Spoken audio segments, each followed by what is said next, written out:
Hey everybody, welcome back to the RC Pro Shop's build of another PR kit. This time we're going to be building the EVO. It's the Type-R EVO. It's basically the evolution from the Type-R.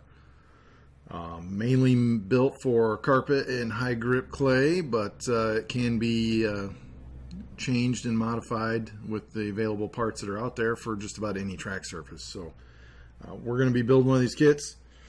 I've already spent about 15 minutes pre-prepping at least bag A and some of bag B so that it'll go together a little bit quicker. But in general, you'll get to see all the new features and how easy it is to build one of these guys. So let's get to it.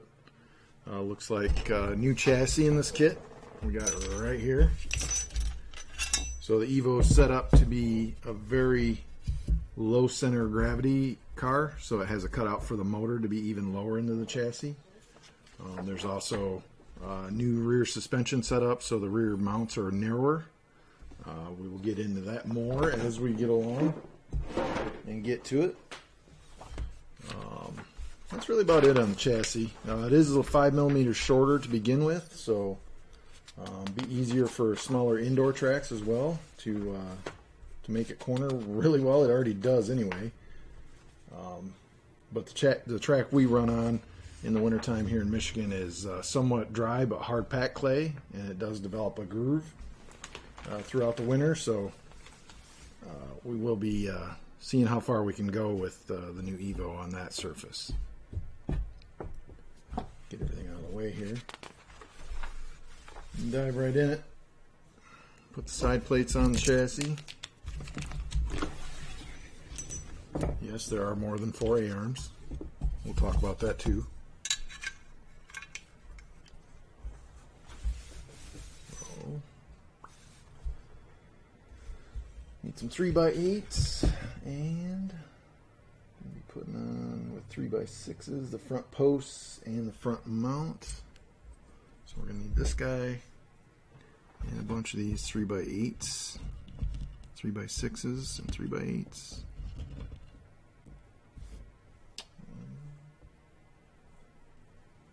Just pull all of them out. And 3x8s.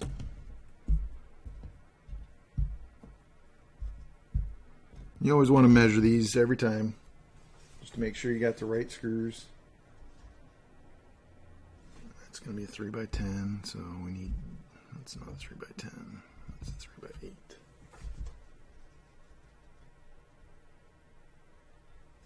Keep in mind, this is a build video, so it could get a little boring for some of you. I know we've had some comments on some of our videos, but that's the purpose of these videos, to help people that are building these cars, if they get stuck somewhere, to get through that and get their car built. So the front mount takes these little guys. Got our handy dandy driver. Try not to cross thread the threads. And we do have the torque control set, so we don't strip anything out.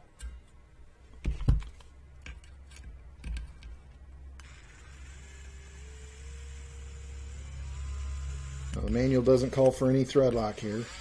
It is aluminum or steel into aluminum. I would suggest just checking these after your first run and making sure that they haven't loosened up on you. They probably will, but we're only for the first time or two, and then they should take a set.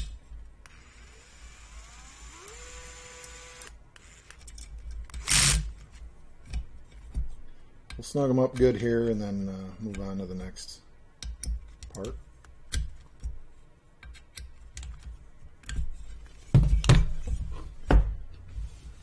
In the side plate diagram, sometimes it's a little hard to read which screws go where. So we're going to line these up, flip it over. How many go in? Looks like we got 5 going in. Looks like they're all going to be 3x8s for the most part. Yep.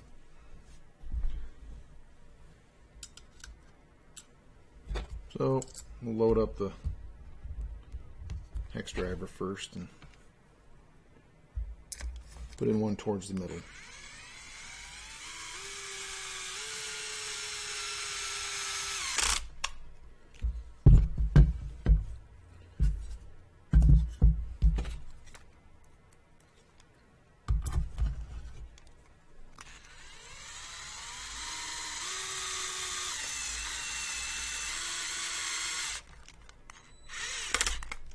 First time building the kit, just make sure you get things started straight and it'll be alright. I'm not taking any precautions here.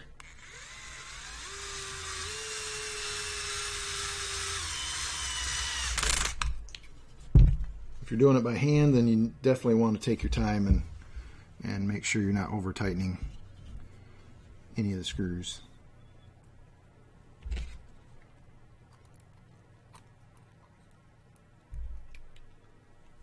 Probably be hunting some more down ourselves here.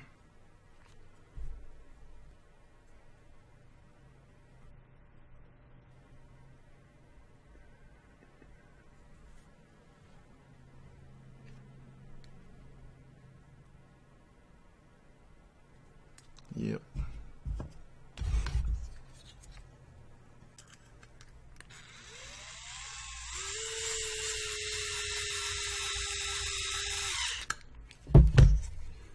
Now for these back guys, I believe the back two now are the shorter ones. Yeah, I just totally didn't look at those. It happens. At least our hole is now pre-threaded.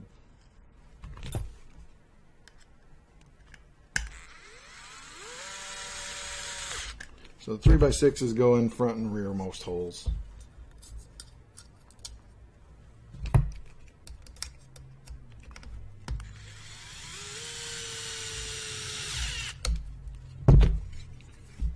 And here we go. One plate on.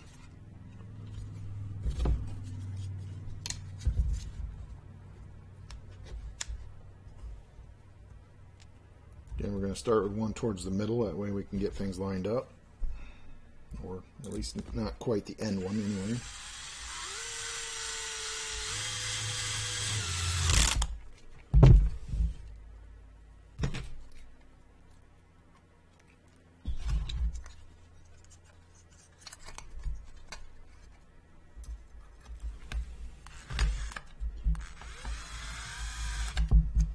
Sometimes you do got to loosen up the first one, just put it in a little tight. That way it lets the rest of them get aligned a little better.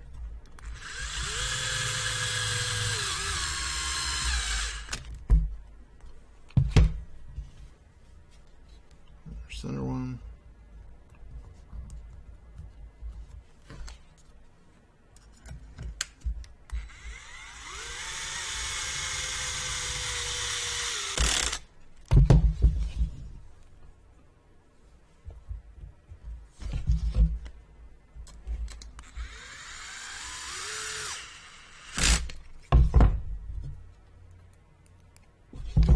Now we will be making some changes to this car and how it's built, like I talked about before. We're going to be running a ball diff, and then we're also going to be running it in mid-motor, so I'll probably end up changing the side plates, but either way, we're going to build this this car just how the manual says for now, and we'll walk through the rest of the changes on a different video. Looks like we got those. We still need our center posts for our steering, which are not in this bag.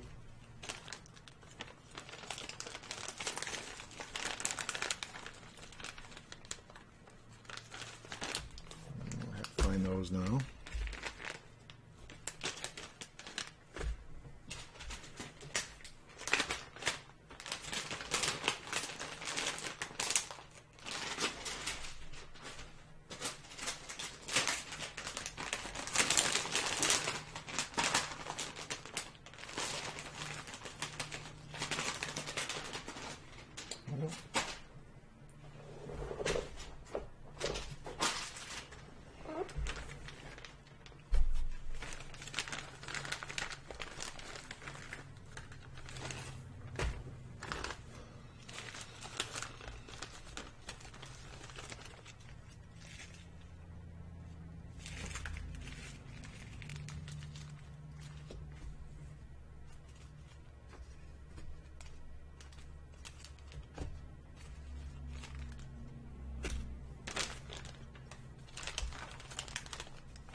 up here,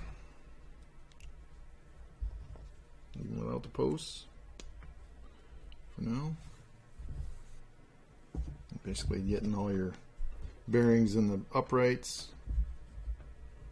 These are mounted this way, and our servos on the side. So we have our pivot hats. Now they do make a pro plate for this, which replaces these with bearings. Makes it a little bit smoother operation, a little less wear. We'll probably switch to that eventually. This is pretty good out of the box. Just had to be careful of which way we put the Ackerman plate on. Kids wanting it this way towards the back. You can also set this up as a stud coming in from the bottom. Make it easier to change your rack height as well as preload on the rack.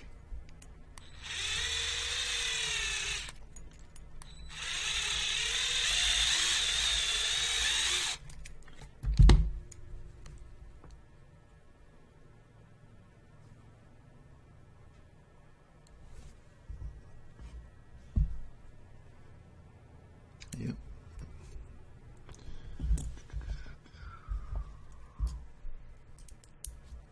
The other side. There are two sides to the washer. I've been putting the flat side down, but I'm not sure it really matters. Unless you get some sort of contact or some binding going on.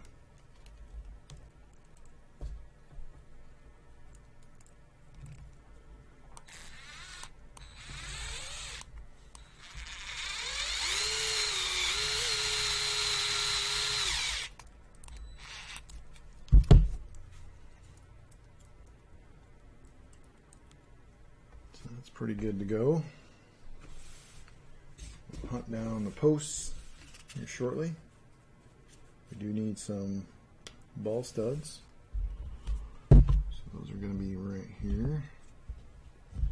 Two little guys and then that guy.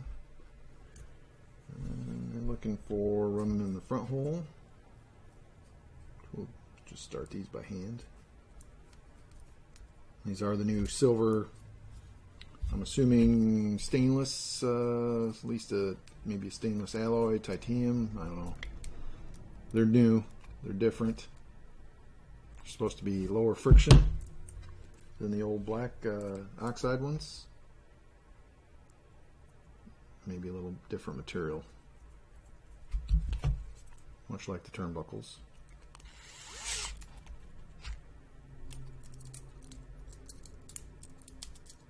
These you want to make sure they're really snug.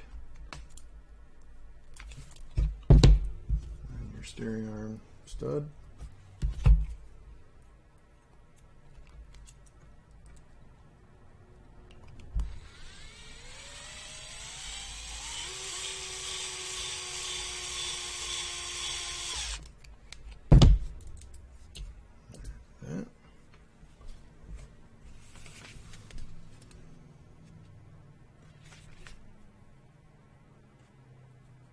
There are a couple shims that go on the bottom of the posts.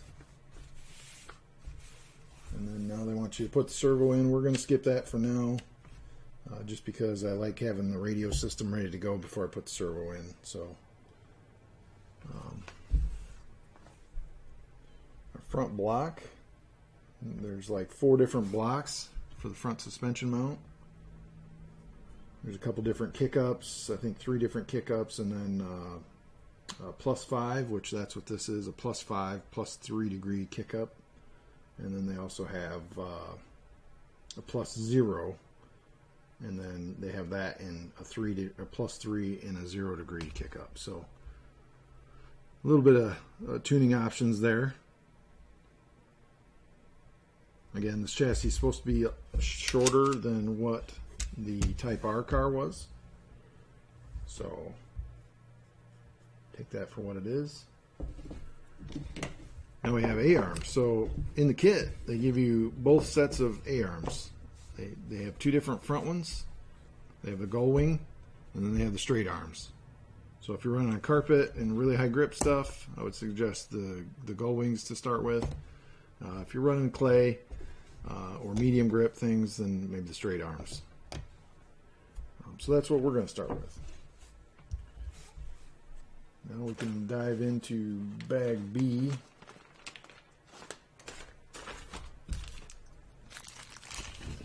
Said I have most of the stuff cut open already, just to save some time, but I give you a nice turnbuckle wrench. They've now, instead of the aluminum front axles, now you get the steel ones. A little bit stronger for sure for the guys running really high-speed clay, high-speed carpet. And then I know some of the carpet tracks are pretty unforgiving as far as the boards go, so that helps. Got down the rest of our pieces here. We're going to be doing some steering stuff. Get those laid out. Suspension. That's rear suspension there, but my pins are in there.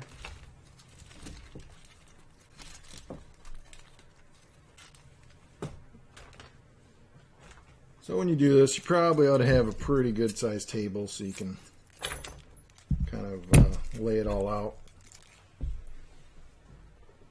and try not to lose anything.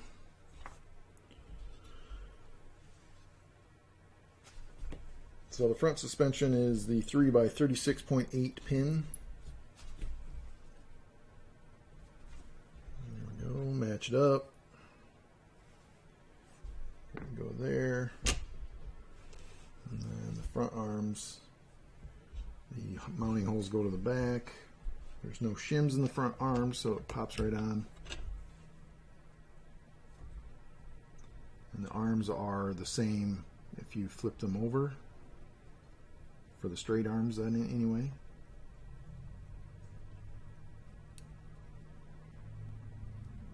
And they are captured, so there's one end in the arm that's sealed and the other end's open. And it's going to be a pretty precise fit, it looks like, so just take your time with it.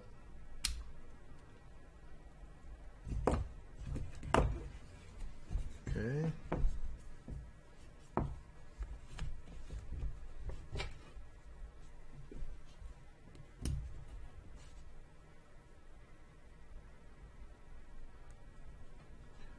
And sometimes you got to fight precise parts, so it fits just really good. And then we have the front brace goes across, and then a front bumper will go on here and capture the pins. So we need looks like some 3x8 button heads. These are going to be over here.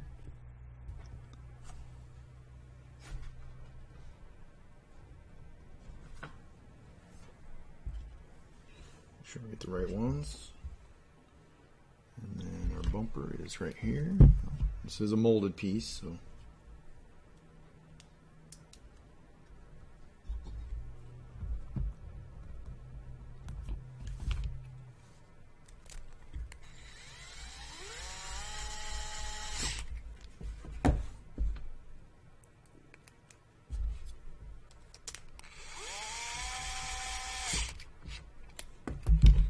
again, it's going into aluminum, so get a little snug. Again, it's a plastic piece, so it's going to have a little bit of give in it. So you want to have some preload on the screw so it doesn't come loose.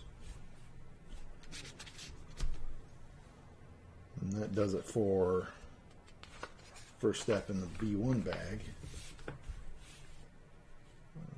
On the step B2, which we're assembling the steering arms, front suspension the rest of the way. So move the chassis out of the way from that. Caster blocks. Again, new caster blocks over the Type-R. They're 4 degree. I'm not sure what else they might have adjusted, maybe the height of the steering arm. But they're a different part number anyway, so just keep that in mind if you have a Type-R.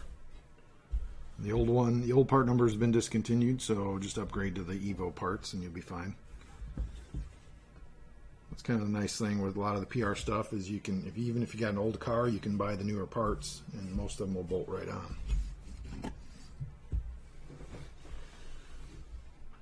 Pins rolling around here. Make sure those are safe over here.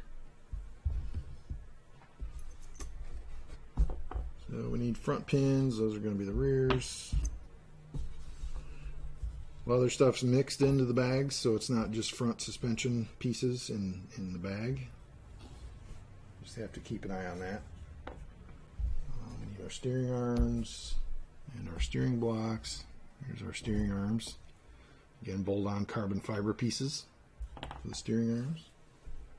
We need our axles. We need bearings. Those are all over here. And shoulder bolts, shims, hexes. We have those floating over here too. Looks like hexes are same size all the way around on this car. That'll be nice to some extent. But we do have a wide selection of hex widths for the PR cars, so if you're finding you need something else, go check it out. You might have to poke around on the website a little bit, but we have them. Or you can just hit us up for the part numbers. I can walk over to our parts wall and check it out for you. So it goes together pretty much like anything else. We do need probably a shim in there. We do. And they give us shims. Unless those are for probably the steering, would be my guess.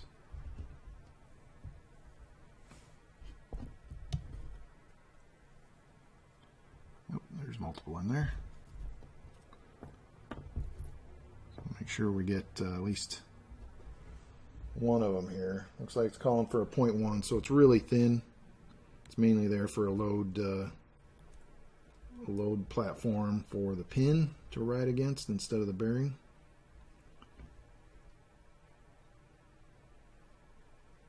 I just want to make sure it doesn't rub on the dust shield. They only give you one set of shims, so looks like it'll be okay. That guy through there. A couple more bearings.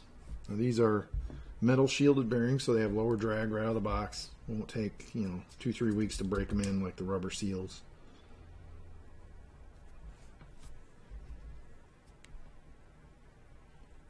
But you also have to be careful of if you're running really dusty, really dirty track conditions, then you're probably going to be either going through bearings a little faster, or you'll be cleaning them a lot more often. So just keep that in mind.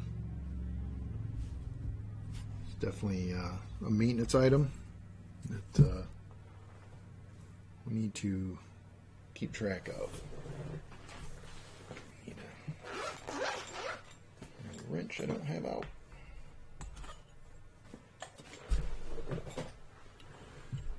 Okay, so these little guys are 1.5s, and that's what clamps the hex down.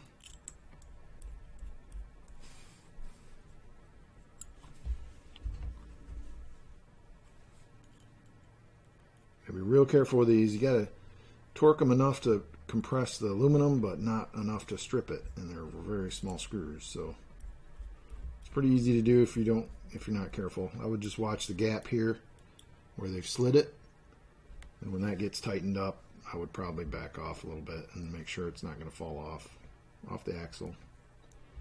It's really just there to really locate the wheel on the front anyway. So we want to push it all together, not real hard, just enough to take out any slop really, and just torque it a little bit. Again, just so it's not going to come off. You want it to move a little, maybe not make that kind of noise, but there is some radiuses on the back side that are probably snapping, but that's fine. You just don't want it really sloppy, and you don't want it coming off.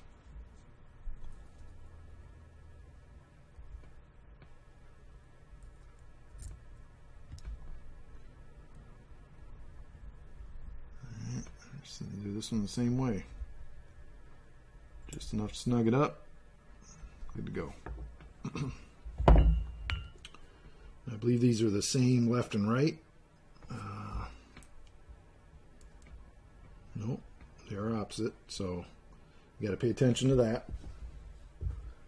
And our left has the flat on top, so that will be our left, and this will be our right, because the flats are on top where the steering arm mounts.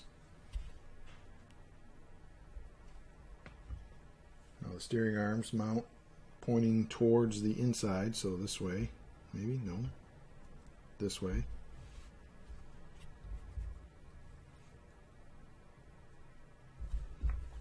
So yeah, you got to get the right one. Maybe. Nope. So they go just like that, and then I think the screws are the little button heads. 2.5 by 6s. And I got to find those.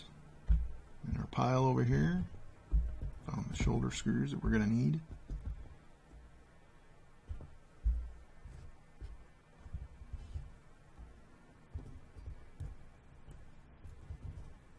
Little teeny guys.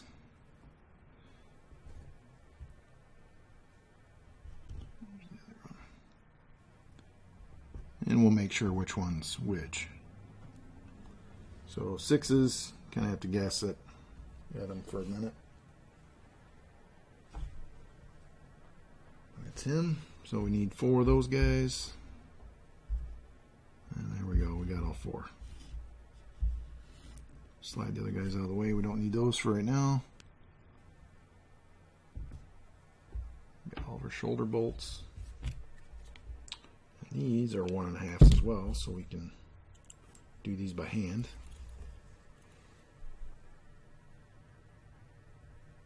Now it is carbon fiber. It is a little bit sharp, so just keep that in mind. It's not super sharp, but just be careful of it. Get started here.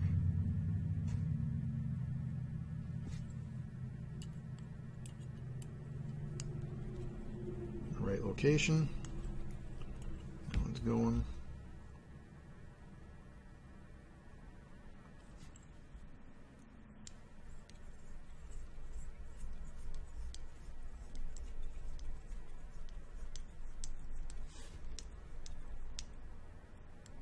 Just snug it up.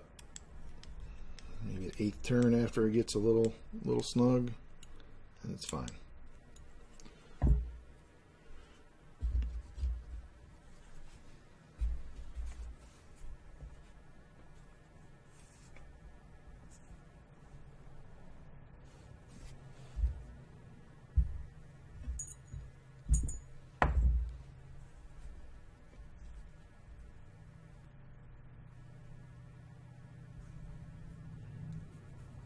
Holes lined up, get it going.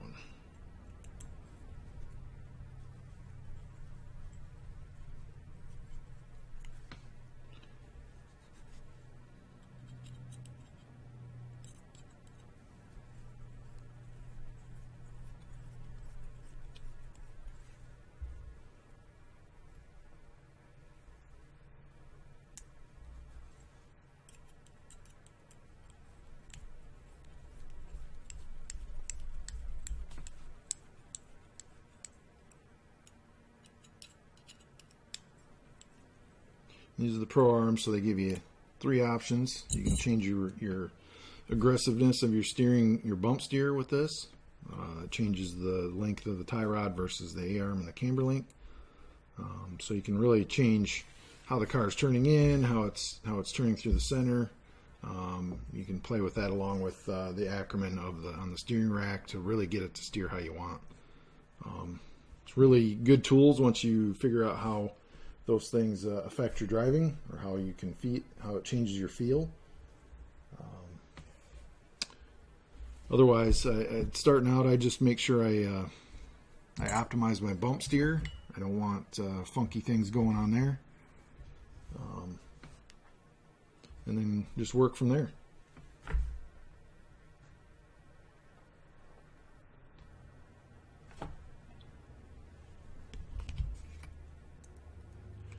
ball studs here for the camber mount.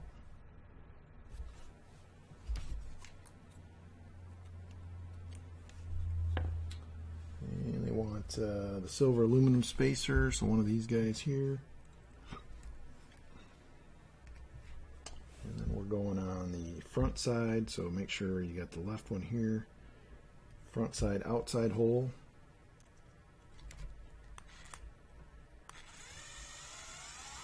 Make sure you start them easy so they don't cross thread. Oop. And then tighten it up.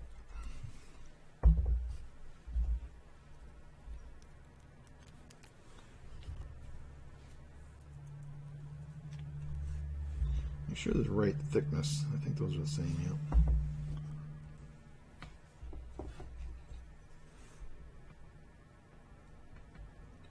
So right is front outside hole.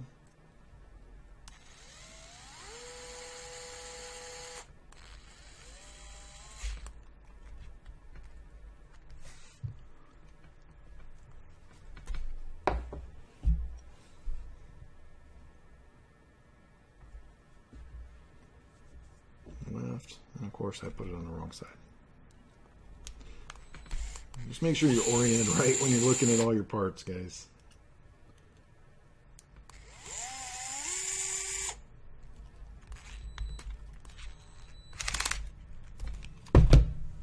So there, that's a little better. And then we can do our through pin for our pins for our steering blocks. So these guys here, I think the shoulder bolts are the same, top and bottom, so no real worries there. These things you just want to get in straight. That's really the idea.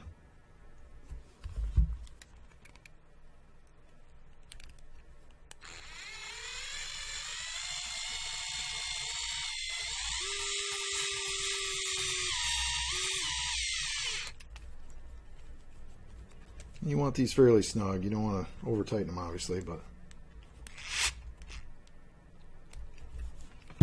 you don't want them super loose either. Just keep in mind that the shoulder bottoms sometimes before the screws, so you don't want to be just reefing on it and strip it out.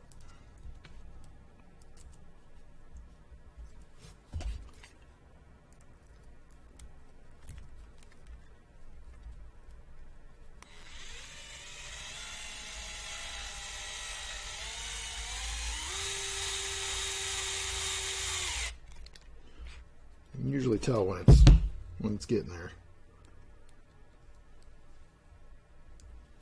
Okay.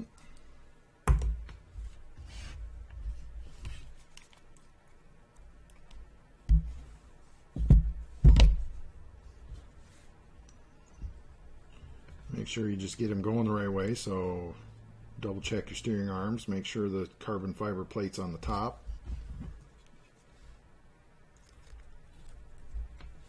Should be good.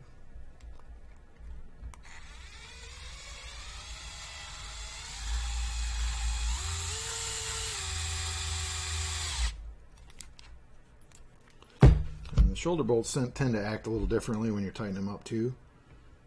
So keep that in mind. It's more of a softer landing than what a regular screw would be.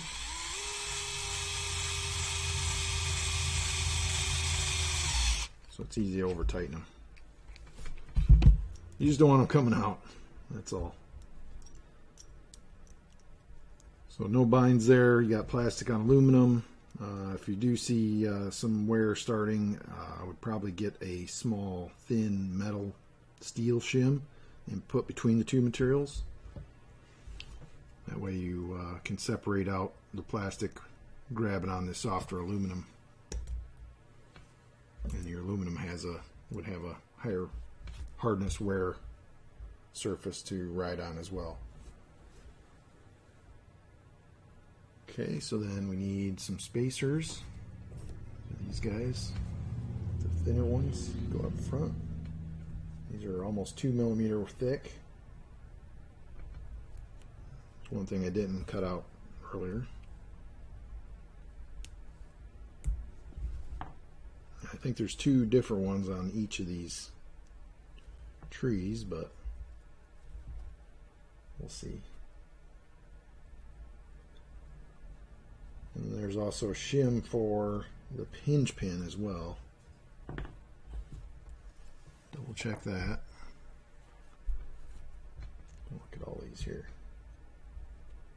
Okay. So there should be two of the smaller ones, depending on which tree you have out. And then I've already trimmed off all the A-arm trees, so that's why I'm still hunting for the small one. There he is. He's on the other tree.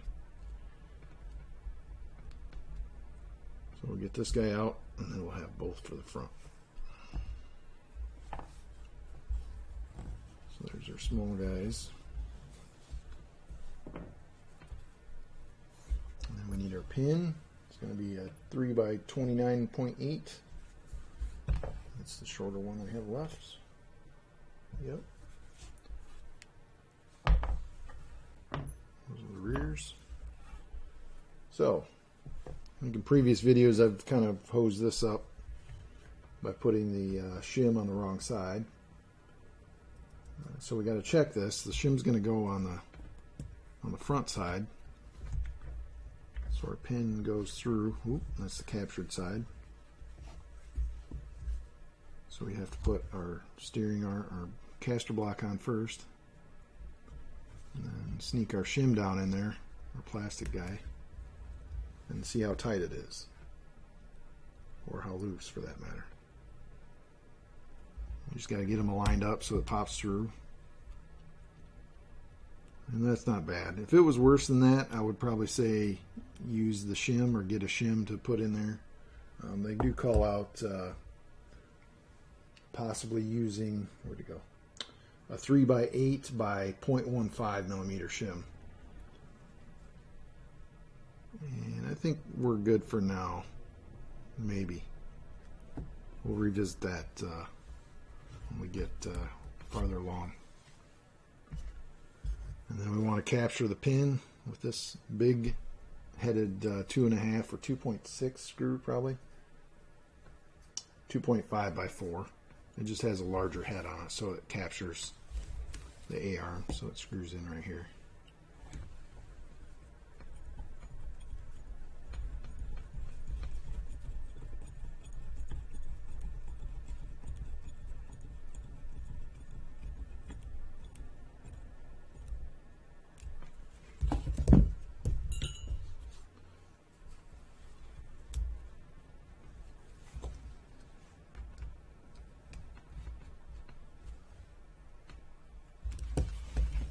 Same process on the other side.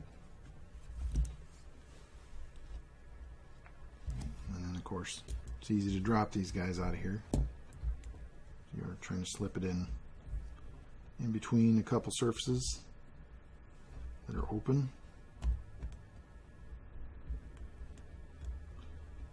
And of course the other side went together easy. This side not so easy. There we go. And it's a little deceiving because the caster is built into the back, so it looks like the caster block's off. So a lot of times you'll try and make it so the caster block's straight across, and then your holes don't line up, and you wonder why it's not fitting. So now you know. Definitely something to watch for if you're having a hard time with it. Double check our slop here, any tolerance stack up. Looks pretty good for now. At the other side. Don't see any shims in the kit right offhand with the two bags we have open right now, but I know we do have a shim pack with those shims in it. It has like 3 or 4 different sizes. So it should be able to get you set up and make your everything nice and tight. Well, not tight, but at least keep it from being really sloppy anyway. Alright, so we finished that up. We can go on to setting up the front shock tower and the top brace. I know a shock tower was around here a minute ago.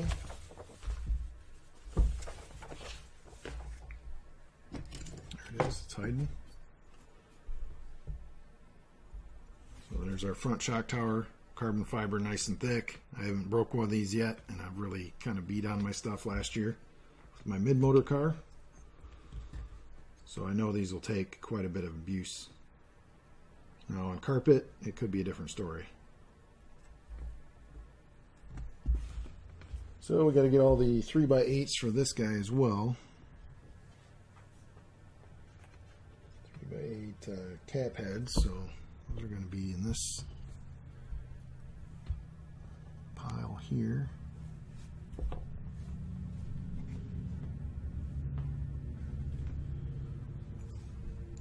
So sometimes you got to watch.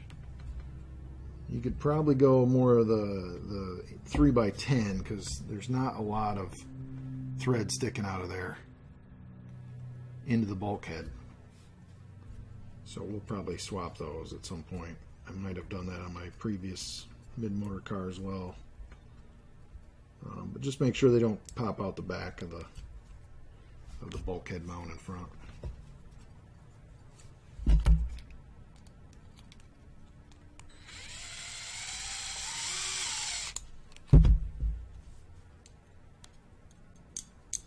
I mean, it's good quality materials, so it's not going to be a huge deal, but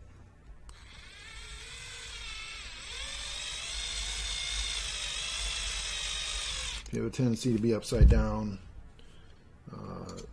into the carpet or into a jump or whatever, just something you don't want to have pulling out.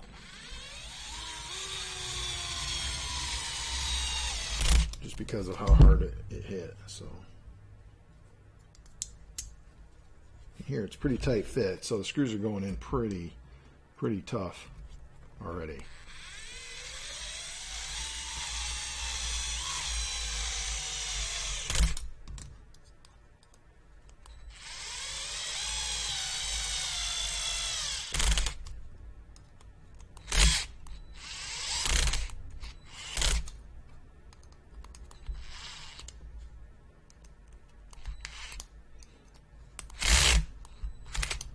You have the torque set pretty low on this today on the driver, so just in case we don't want to screw anything up. That's the main thing. So once you strip a hole, you typically are going to have problems later on with it. Now we got our aluminum mounts, so these guys here. So these are aluminum camber mounts. Those guys mount from the back with some 3x8s as well. I believe those are cap heads. Yeah. We'll hunt those down.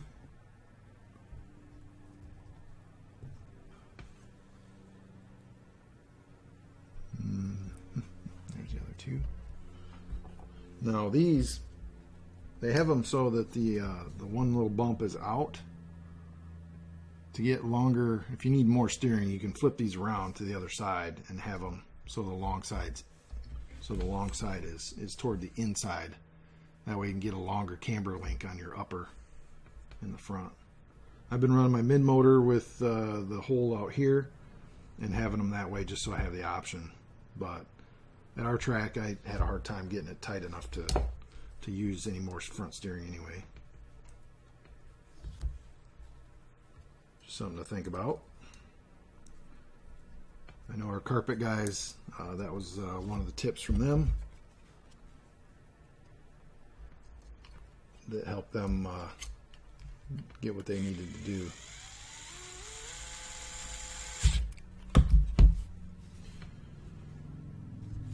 So we're going to do the same thing just to have the option. There are some tracks we're planning on going to this winter that have a little more grip for sure, so that may be helpful at those tracks.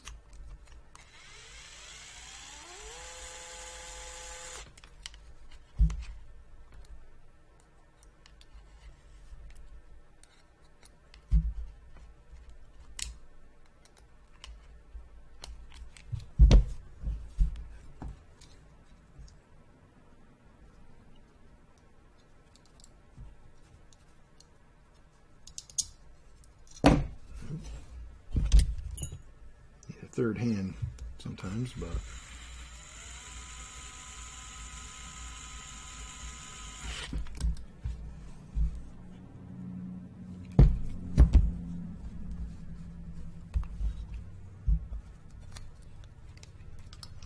Probably got to loosen the first one up.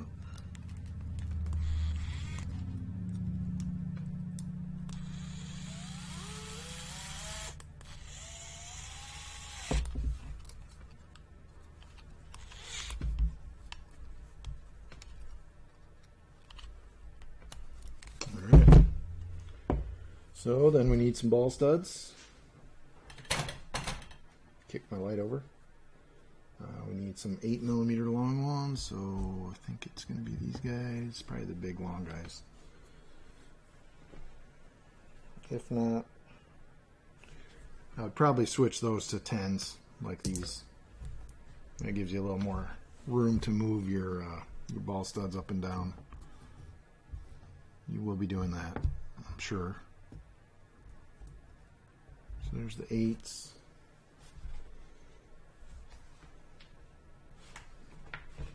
I know in our track, definitely was something I needed to do quite often.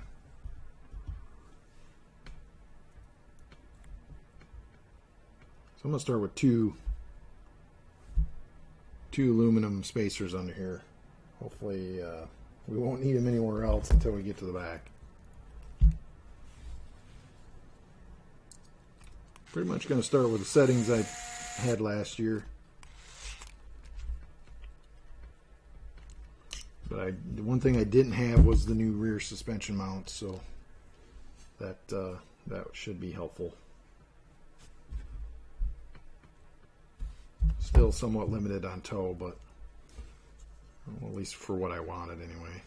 But I think we got more options now with the dirt and the carpet hanger mount systems. Between the low roll center and the dirt versions, there should be a lot more flexibility there.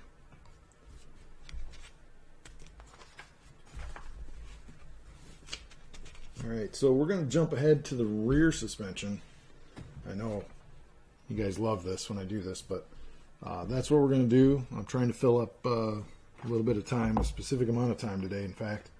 And then I'll come back and finish up the turnbuckles, which I hate doing, but I do them offline, and then we just snap them on.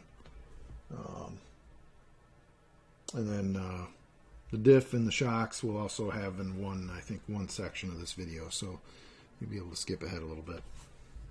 So rear suspension, Type-R versus EVO, new rear hubs. Basically move a set of holes towards the wheel more, or actually, yeah, the front set is towards the wheel more. So you can run a little longer camber link and back, which is pretty nice. Definitely could have used that last year. So mainly the bearings drop right in. The front ones are pretty tight. The rear's a little less tight. Just keep an eye on that. Your bearings sometimes will stop. If they get too much slop, they'll just stop spinning, and they'll just spin in the aluminum. So keep an eye on that. Again, metal shielded bearings. You'll have a little bit of grease, so if your track's really dusty and dirty, you're going to get some dirt buildup on these pretty quickly. So just keep that in mind.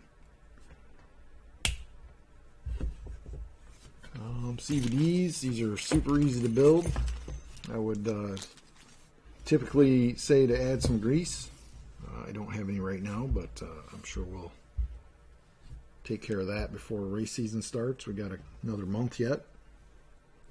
So these are fairly easy. There's a pivot barrel, your dog bone.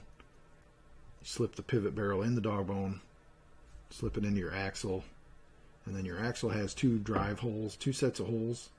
They're at the same distance, so it's not going to change your depth or your plunge of your dog bone, but you slide that in, drop your pin down through the pivot barrel inside the bone, as long as it's lined up.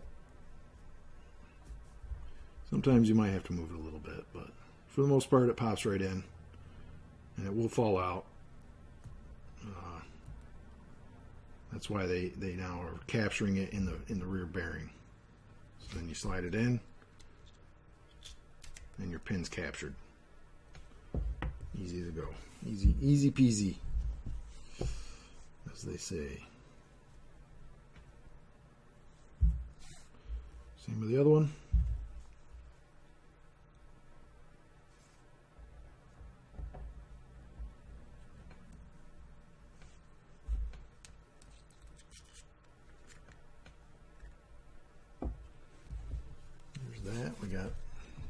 2 wheel hexes. There are 2 screws, same deal. I have a couple shims to go on.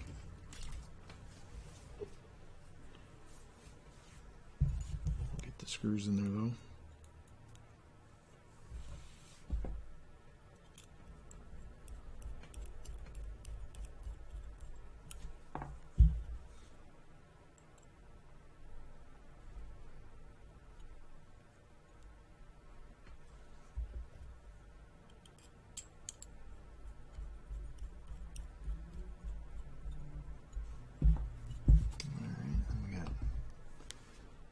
Shims. Just got to be careful we don't use the 2 for the steering posts.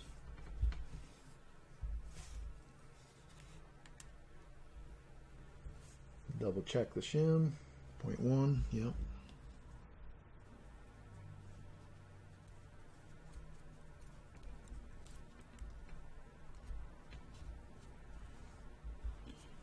We need a drive pin here. Our previous bag pile, and then the hex just goes back on just like the front. These definitely, we gotta try and make them fairly tight. The system's only going to let you have so much play there, so you just want to make sure it's good and tight so it doesn't come off.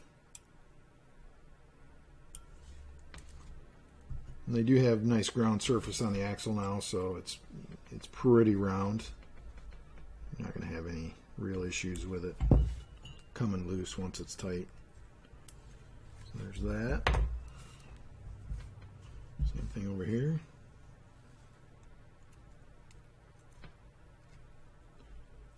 Drive pin.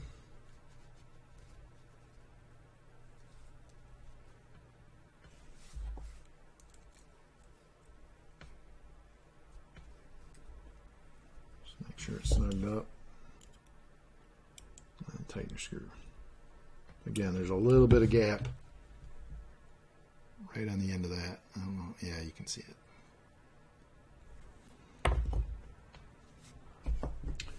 So the rear A-arms here are gull wing design, and that was off the Type-R. They work pretty nice. They are basically the same, so you can flip them side to side without changing the geometry. Just not the same top to bottom, obviously. Yep. So our last big pins over here, we have those. And we need our little ones for the inside, and then we need 2mm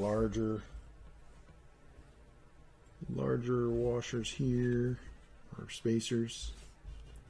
And this is more for your wheelbase settings to fine tune. Now we have a bunch of these as well here. So these are all the same thickness. These go in the front. So there's one of these, that's 1mm. And then these go on whichever side. So you can swap them around. You can either have it offset no millimeters, so no spacer in front with the 2 spacers in back to make 3mm, or put the 2mm in front with the 1 in back, or all of them in front with none in back. More tuning options. Again, I think, yep, arms captured, so we want to put everything in order. So they do have a front arrow that tells you which way is front. And these actually have screws in both ends, so they're symmetrical that way. So it just depends on which one you're running. And I've flipped one around already. So we put our 1mm on to start with, just like the kit calls out for. And we're going in the top hole. So there's, on the hub carrier, there's 2 holes. You want to go in the one closest to the axle. That gets your A-arms a little more in line with the wheel. Oop, and I lost my front spacer.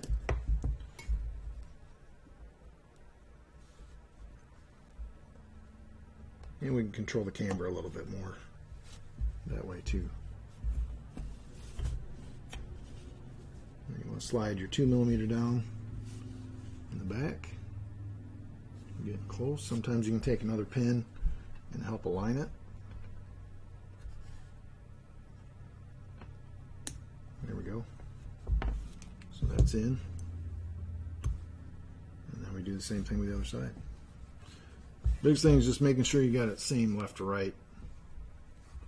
Otherwise your car is going to act a little funny.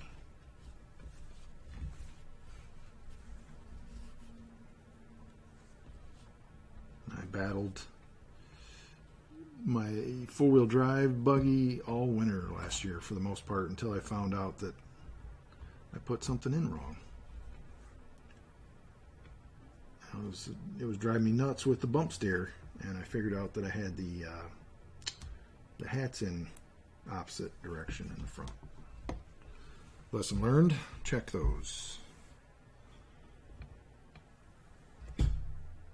Alright, so now we're looking for some capturing screws, 2.5 by 4s again. And it doesn't look like we have them in the bag that we have open, or the 2 bags that we have open so far. So most likely those are going to be in the next bag that we open. At least that's how it's kind of worked before. So don't get too discouraged if you can't find them right away. So now we're working on the suspension hanger system. So they have moved to an insert and an aluminum housing system. So you have an RF, which is your front mount, and then you have the RR, which is your rear mount. Now in the manual they have a whole list of all the different combinations of toe-in and anti-squat that you can get. There are some limitations, it would appear. So we're going to start off with somewhere in the middle on anti-squat, and I know we're probably going to want, at least for my track, all the toe-in I can get. So our options there, looks like 3.9 degrees toe-in with 3 degrees anti-squat, 3.81 degrees toe-in with 0.58 anti-squat, and that's really the 2 options I have, other than putting the spacer under the front block to get more anti-squat with the same toe. So I'm going to go with the 3.8 toe with the 0.5 anti-squat to start, and then we'll go from there once we get the thing to the track. So I want to get the chassis out, mount our front block, get the right screws here, some 3x8s.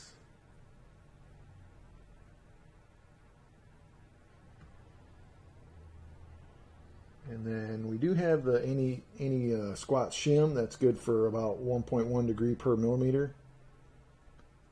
So that's an option we have. We'll probably put that in as we're putting it together right now. So there's that guy. And then this block goes in. Now they've cut out the chassis to make room for these lower roll center mounts, basically. And I haven't put one of these together, so you may have to do some adjusting. Looks like we're gonna, other than having the shim in there, that might help. But it doesn't look like they have it squared up enough on the machining to really, maybe they do. You put the shim in there, it should be fine, looks like. It's pretty tight, so that's what happens when you get decent machining. So we're going to put that guy under there. Get everybody happy on the front mount.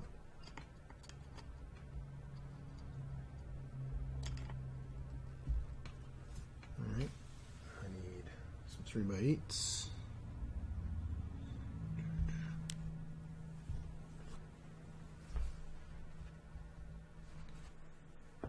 Sixes there, and 3x8s. Oh, I had the right one. So make sure you're looking at the right diagram too.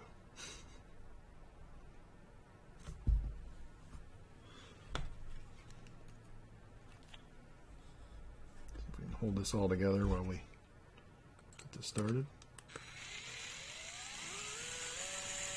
You don't have to tighten it all the way up, just make sure we get our anti-squat shim where it needs to go.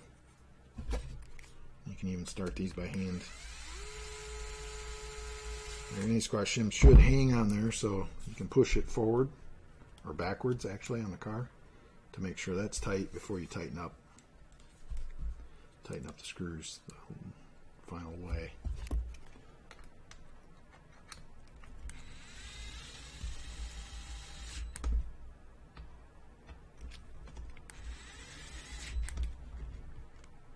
So we got those tight. This is again another area I always check once I run the car, first practice and probably most of the day. On the first day we run it, just to make sure these aren't going to loosen up, because they will. Okay, now we have our insert set here. So each insert has a dot on the back showing you where the orientation is. Now these are symmetrical, so you can rotate them 90 degrees 4 times, right, to get your different settings. So in the book, you just really have to watch in your manual which position you're putting them in to get the settings you want.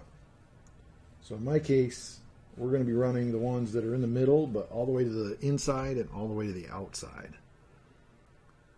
So we want the ones in the middle, so these guys here, and we're going to want both these sets because they're all the way to this side, and then these are all the way to this side, so we'll rotate those.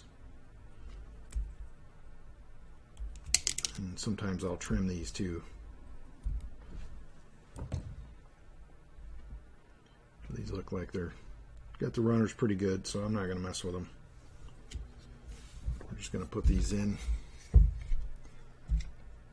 All the way to the inside is what we want for the front pivots.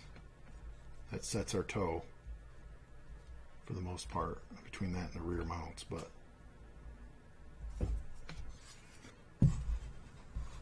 these are going to be pretty precise fit too, really. There we go. Yeah, those press in really nice. And then we'll do the same thing with this side. Yep. So if you can see it, they're all the way to the inside. Both of them. And then the rear mount, we're going to want to do the opposite. So this is the back of those. So we want these to the outside in the middle. Just like that. Outside in the middle.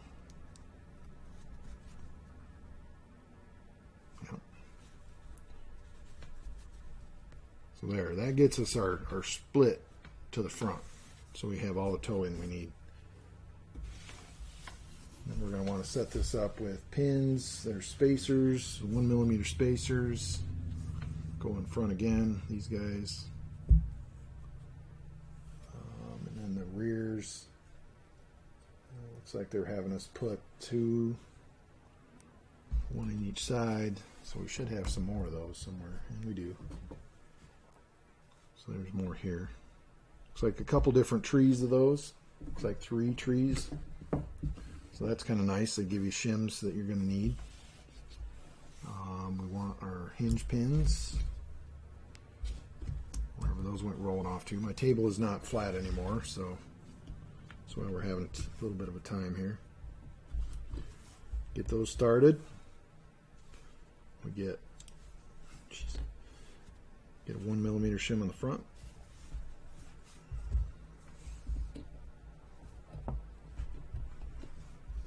And then we want to make sure that our hubs are pretty symmetrical left to right, so there shouldn't be any offset on these like the previous ones.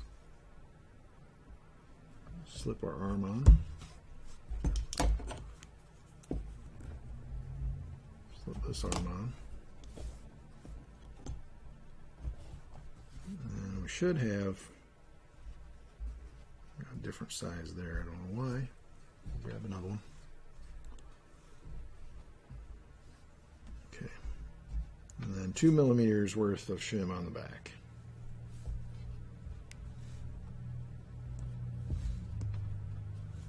Now you can make these aluminum, you can make these steel. I would probably do some sort of steel just for the wear aspect, but it's up to you. And then we get, now you have to pull out your arm to get your toe, and then have it so it'll drop onto the mount here. And it's pretty good until you flip it off like that. So just be careful, don't drop anything.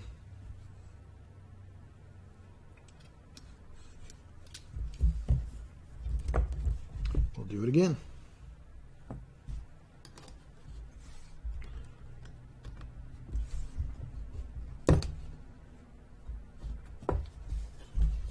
Okay, try not to flip it off this time. So the rear ones are going to be 3x6. So these little guys here, it's pretty normal for this kit. Once you get these in, then your suspension's pretty well set in the rear as far as your toe and your squat go. You can bolt the transmission on and off as much as you like without changing those settings.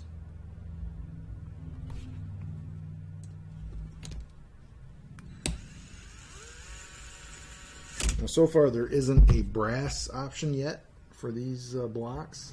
I would expect that pretty soon, at least a front block, just for some extra weight.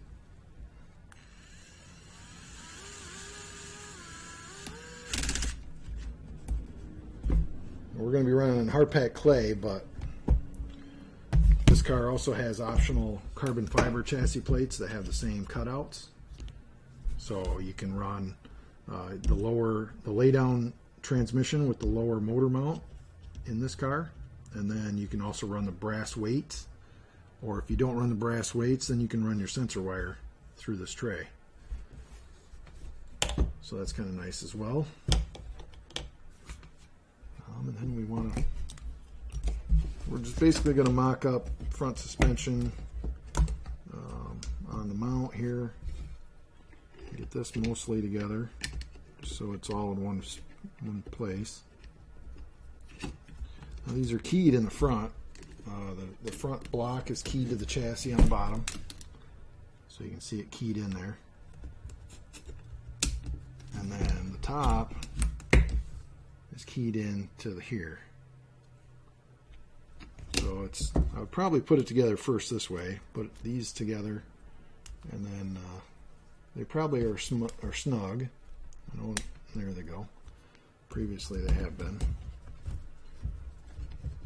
And then we can get a couple screws in there just to hold it for now.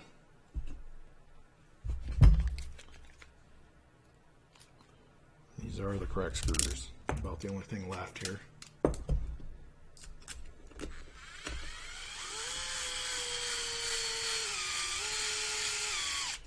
And they're pretty long ones, so definitely not preferred to do by hand.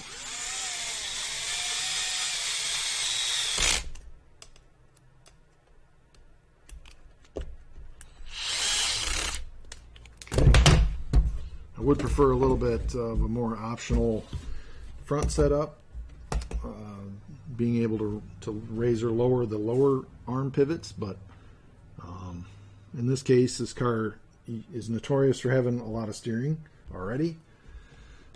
So the biggest thing is either trying to take out steering or get the rear end hooked up more. And I think on this car they've tried to do both with the rear suspension. I know there's a lot different there. So that's the hope of having this car for this winter for me anyway.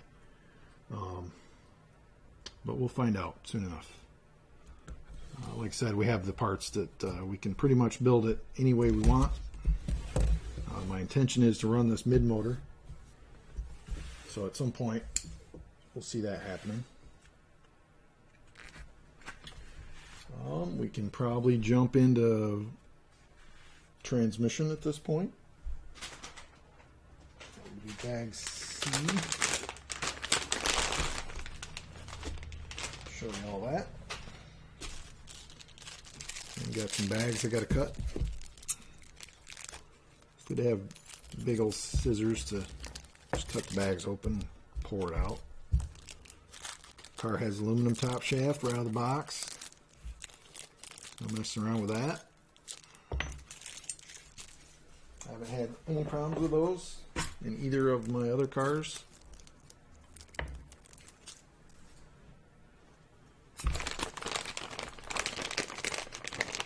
So you can see we're just a little over an hour into this, and the car goes together really fast. So if you're worried about how long it's going to take, I wouldn't be. A couple nights during the week, you could have this thing together and pretty much ready to roll. The gray material is the harder material. It's a little more durable. Notice they've also indented the tooth number now. If you've seen our other video, you know I wasn't a fan of how they did it before, so that's good. This car comes with the rear camber plate. Nice CNC aluminum camber plate. That's quite a bit of machining there. At some point, I would expect that to change as well. I know there's been some requests for different transmission diff options for the carpet guys. So we'll see how that goes. I'm just going to trim that bag on the ends.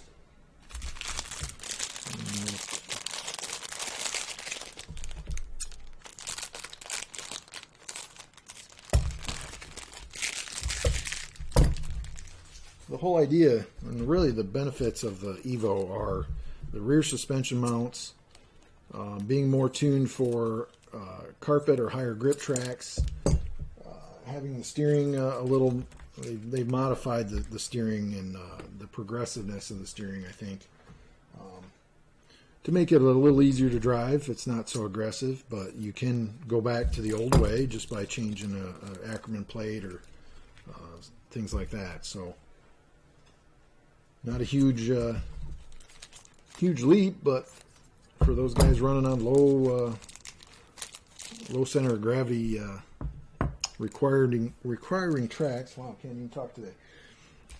This car is definitely a step to those. It's going to be a monster on carpet and in high grip clay for sure.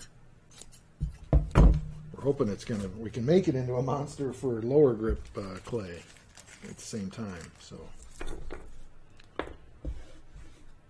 Okay, so again, rear diff, aluminum cross pins, a lot of lightweight pieces, parts. Even the gears are somewhat lightened where they can be.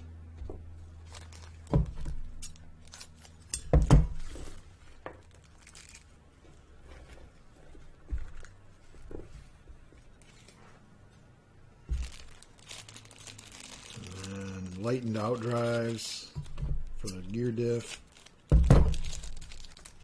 Show you those real quick. Putting everything together, so there's those. Lightning holes in those.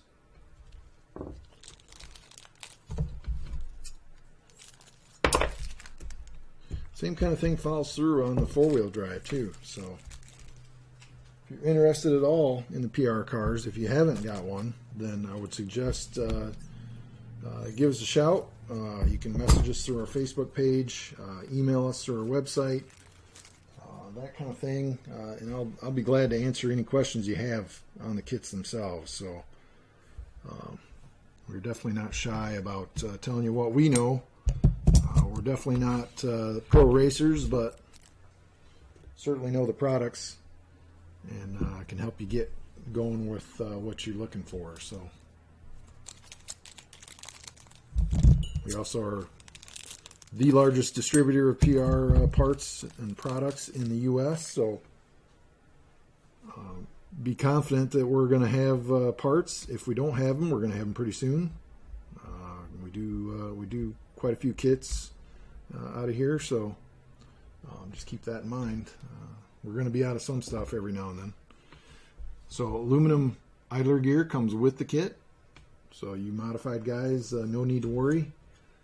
If you're running stock, you also get the molded idler gear. We're going to be running stock, so I think I might start with the molded idler gear. Dig up all the other parts here we need. It does have sway bar included. So we got our transmission case. It is a 3 bearing top shaft. So there's one that goes here. Then you're going to see one on the inside on the other half of the case. And then one on the outside. And that just strengthens the whole top shaft. You're not going to see any flex really in that top shaft. Even with the most, the hottest motor you can run, like a 4.5 or something. You're not going to see much difference with your gear mesh or anything there. Get our idler gear in.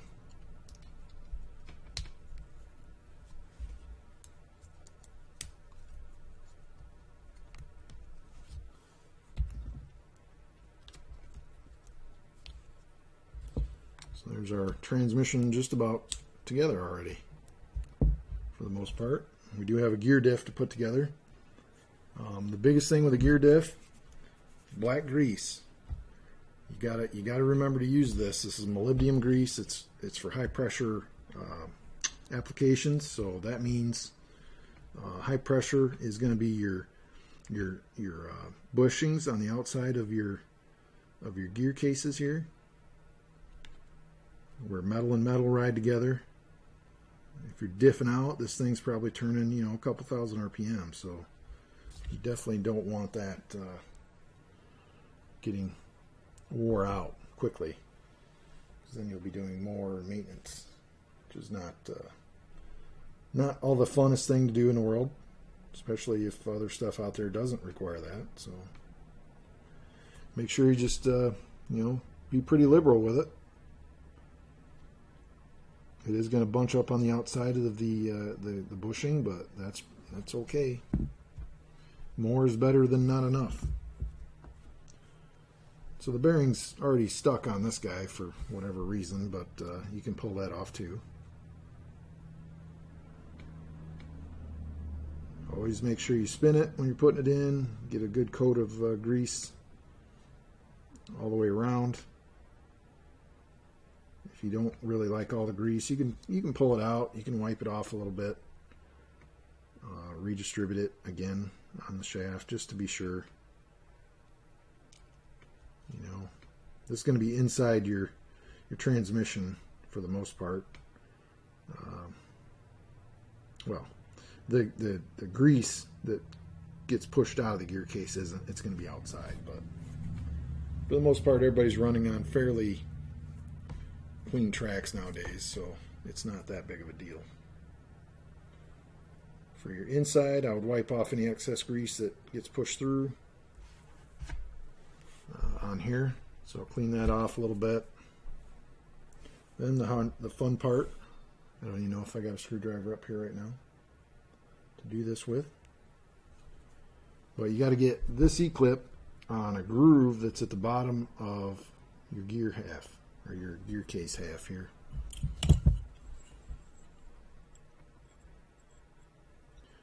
Oh, and this one actually, you got to get your O-ring in there first. So O-ring first. Black grease is okay on the O-ring. Probably encouraged. It's going to have a little bit of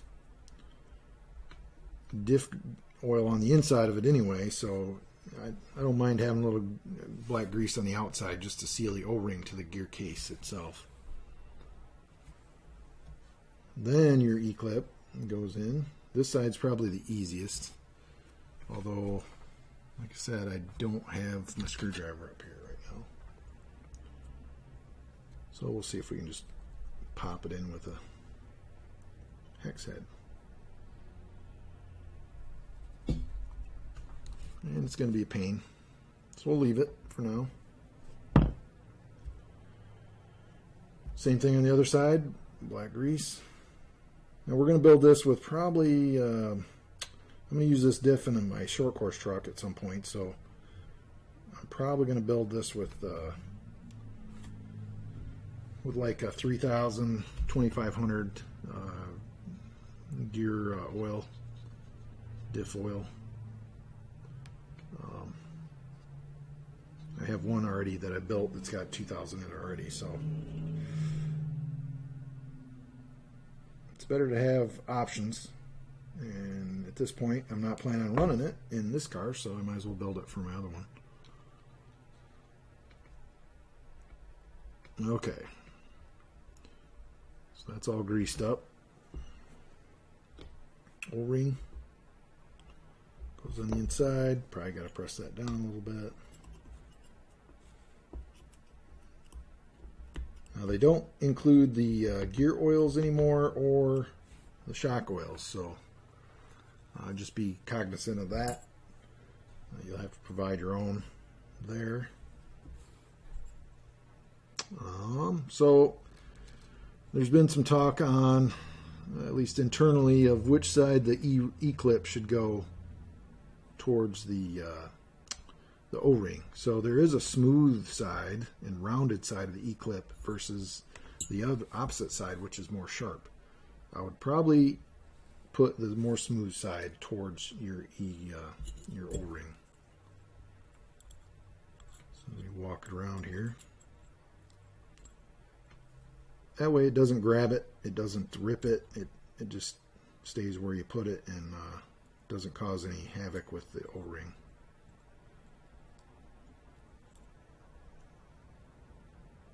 So we get that close. Yeah, I'm gonna need my little screwdriver. Help get that in there. So we'll do the same thing. Double check this one. I had it in upside down, so we'll flip it over.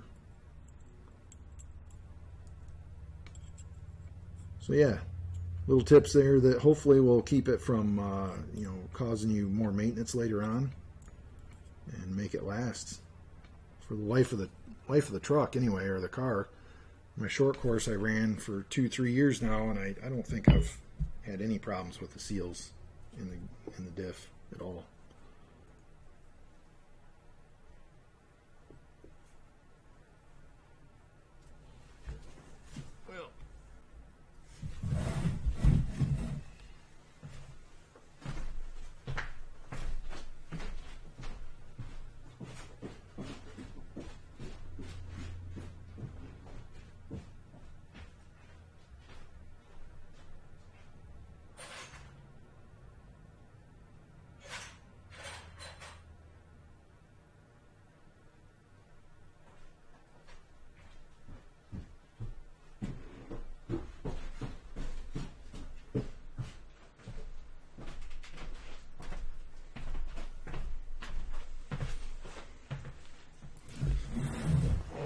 Okay,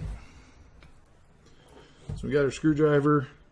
It's just one of these little guys, just with a small little tip. Lets you get in there and press on that E-clip. Hopefully let you pop it in. I wouldn't pry too much on the side, but otherwise it's just going to do that. Sometimes it pops right in. Or hits you in the face.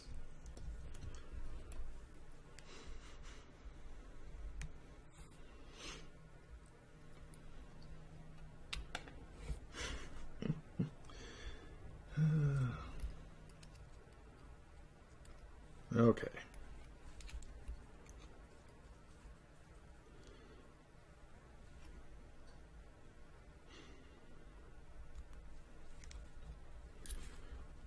We're just going to go and brute force it here.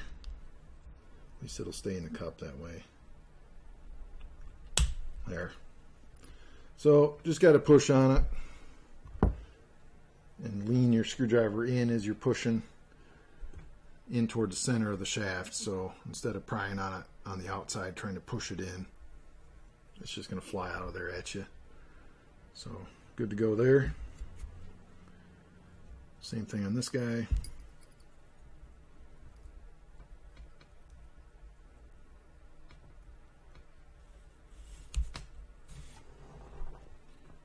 This guy's a little easier to get to.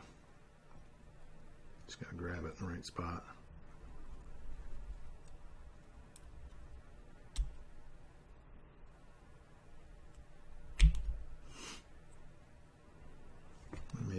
put it on your bench or not.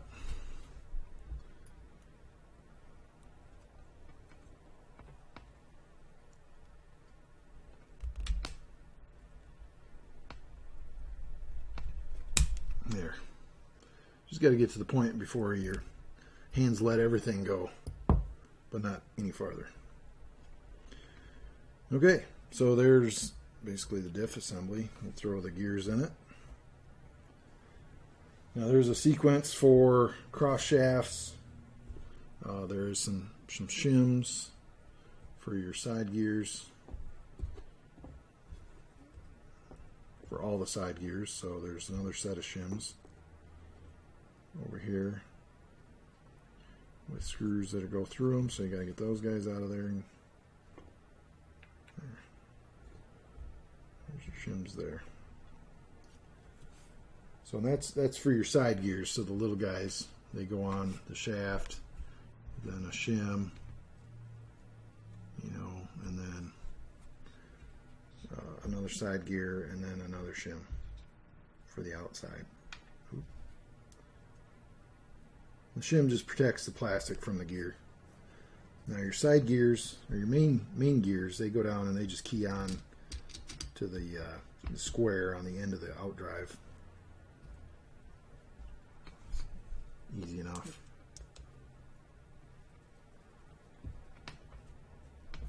So then your cross shaft. And make sure the flat at the center of the cross shaft is pointing up. That way it all drops in, and then get your flats organized on the side. Shim goes inside, and it drops right down. At least it should. There we go. So there's your cross shaft inside there, at least the first one. And your second one, the flat at the center goes down. So just be sure that happens.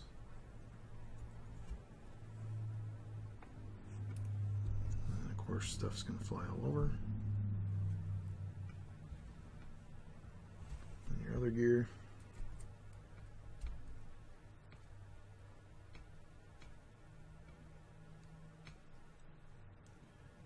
Okay, and then again, flat goes down, and then now you got to make sure that it drops in to place. So I start one side in the housing, and then you can drop the other side in, just like that. And then you just push your gear to the outside, drop it in. So now it's all together. See, that's the way it should be working. Typically, you fill up your gear set to the top of the housing, and then when you drop your top gear in on this guy, it's going to push some of that oil out and fill whatever remaining air gap you have. You're probably going to have some oil get pushed out, which is fine. You just have to clean it up before you put it all together. So there's basically the diff. Again, I don't have diff fluid handy because I'm not sure exactly what I'm going to run yet.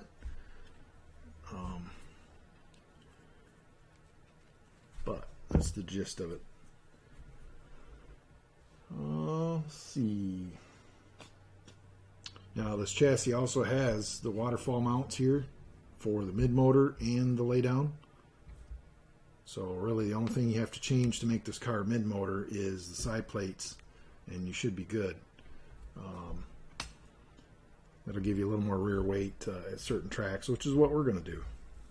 I may even leave the side plates in. I'm not sure if I can use the same side plates, but we're going to find out. We'll let you know what we're doing. It's not like we're trying to hide anything,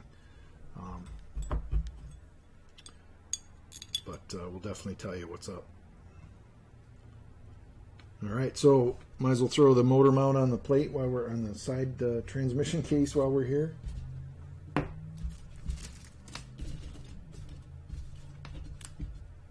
get to that point. Like I said, we're jumping around, guys, but that's what I do.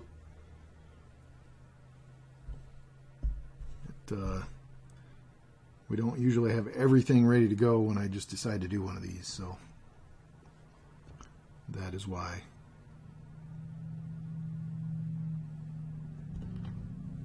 And grab one of the other screws on this side, maybe. There it is.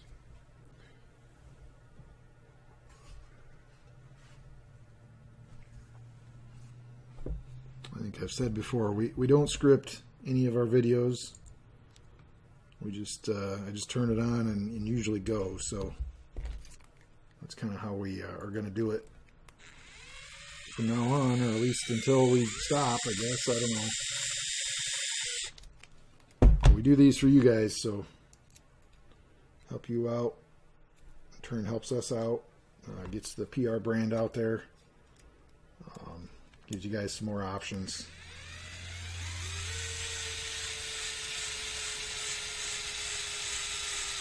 To me, if everybody's running the same car, you're running the spec series. So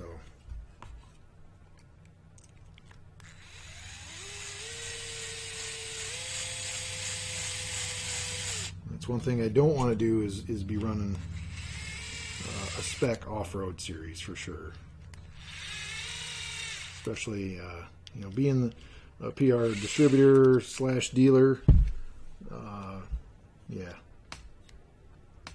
we want to be different. We want to be the ones that, you know, are the right car for the right conditions, no matter what they are, with just a few parts that you can add easily and fairly cheaply. So.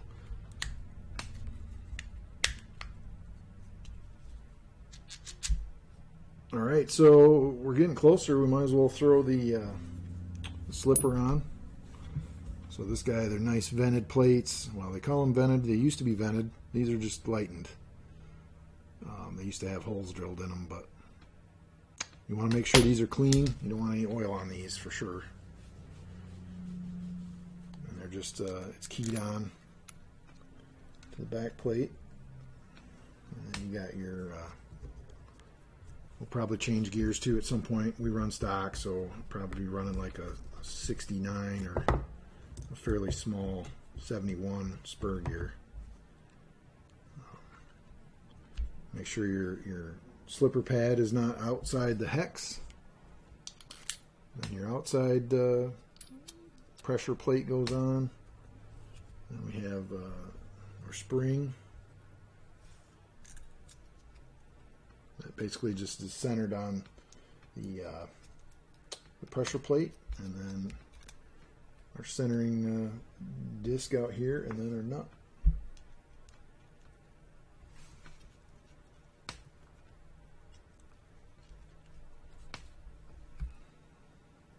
And they do include a Tamiya style wrench. Makes it pretty handy to just tighten your slipper up right now. I do it, tighten it up to where there's like one thread showing for now. Then once you get it in the car, you can do a hand set with it before you even get going.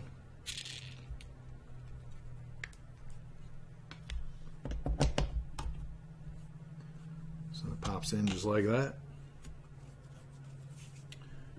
Now if we want to put the rear shock tower on, we can do that as well.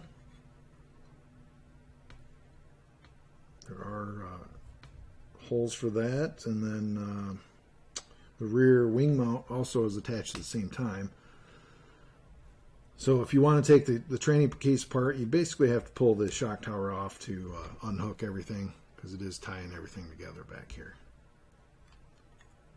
So we'll probably put one side on, at least one bolt anyway. Those are going to be 3x10s. We have those here. And at this point, you got enough bags open for hardware that it's not going to matter too much where everything goes. So I usually just start piling it all together.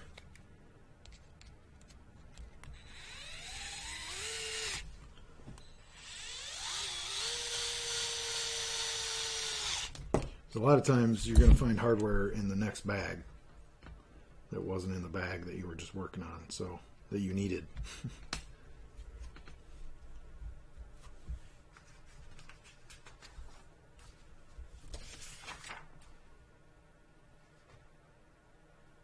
Oh, so the wing mount is separate, which is good. So you can mount one side of the shock tower completely to the trans case.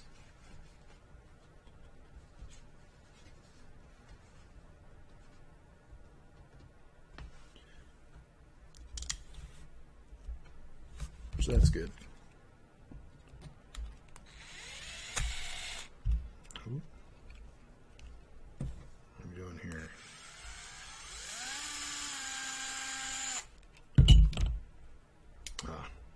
Okay. So the wing mount is still using one of the trans shock tower holes. So wing mounts here. This is the same wing mount that's on the four-wheel drive car. It's pretty tough. I would say probably tougher than even the AE part, stock part.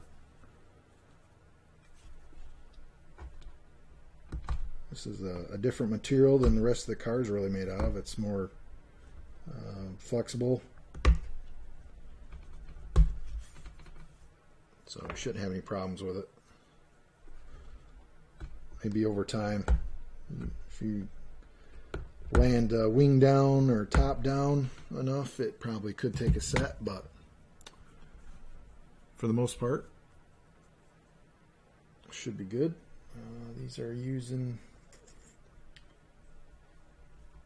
the 3x10s,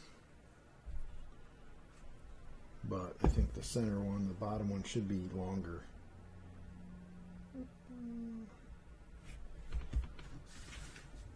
Three by 18s for the top, yeah. And then 3x10s for the one without having to go through having to go through. So their manual's a little confusing here, and it always confuses me, but 3x10 on the top, that's easy enough.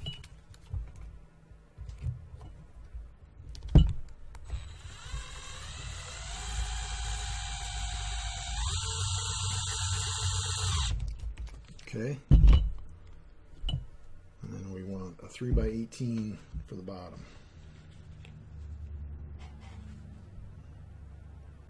There are a couple different longer screws in here too. This is the trans case bag, so 3x18s for the bottom.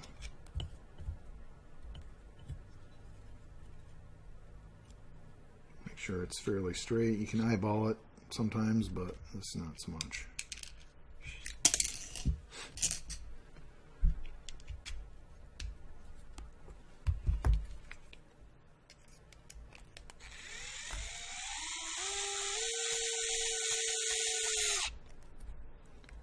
Go.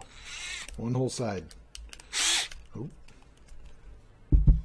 So your wing mounts, basically this hole and the top hole in the trans case, and then a 3x10 for the bottom hole in the trans case through the shock tower the other way.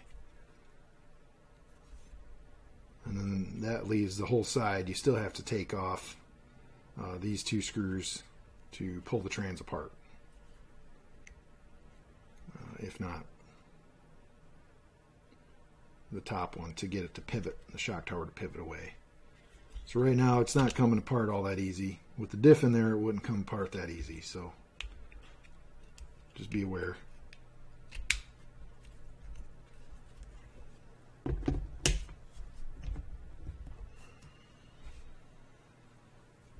Find another 3x10. We'll get that guy in the top. Let's hold our wing mount.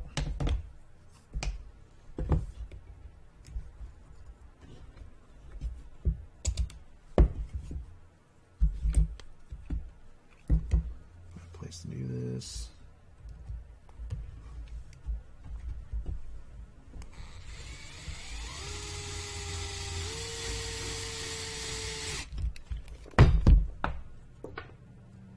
We'll probably just do the 3x18 right now, so it's safe and already ready to roll.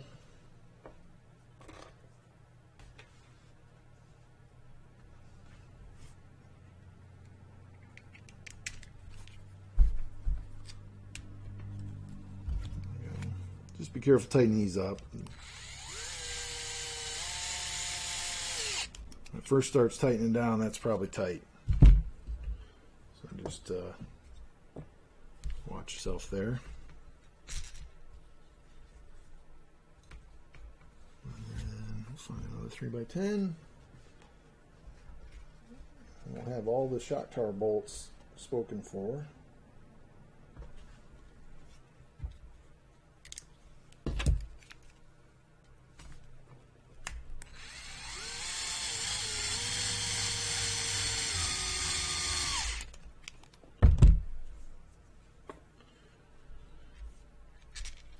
Okay, let's see what else we can do here.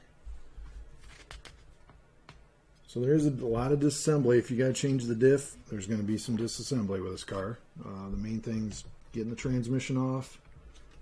After that, you got to take the shock tower off, take the rear mount off, your aluminum mount, this guy, because that's going to be bolted on back here. That's going to be holding your case together. The sorted through screws for the transmission case, those are also going to be holding everything together. Yeah, for now that's what we got to deal with, but that's fine. Just takes a little bit to get the car dialed in, and probably a half hour to change your diff out, so keep that in mind. I did find our capture screws for our rear A-arms, so we'll do that real quick.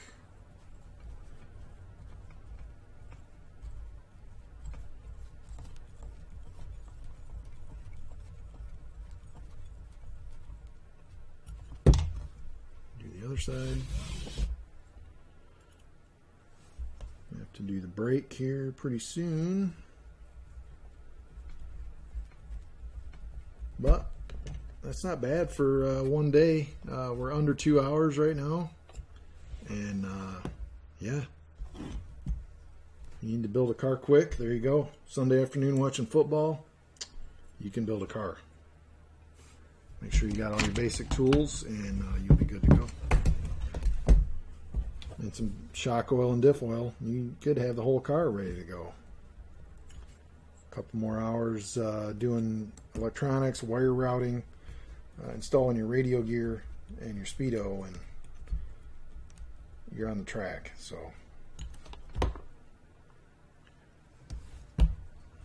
one more screw. There he is.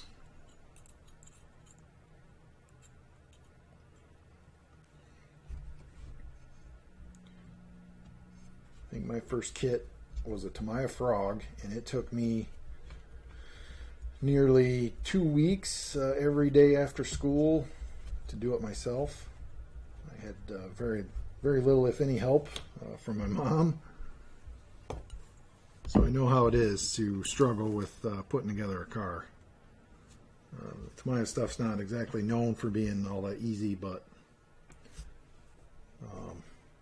we got it done anyway.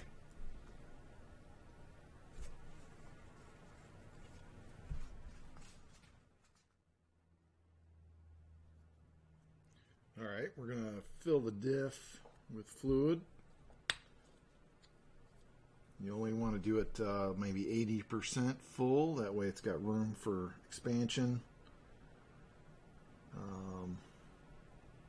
And it'll push out fluid too once things are warmed up if you have it too full. At least on this diff, I believe the four-wheel drive diffs are fully enclosed, so you pretty much fill those up over top the gears. This diff is set up a little differently.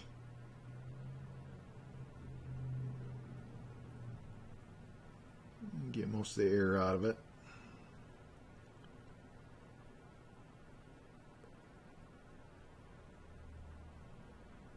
Once this gets in the car, it'll settle a little bit, so the air will all come to the top. Put a drop on each shaft. You just don't want too much fluid in here. But we also don't want not enough.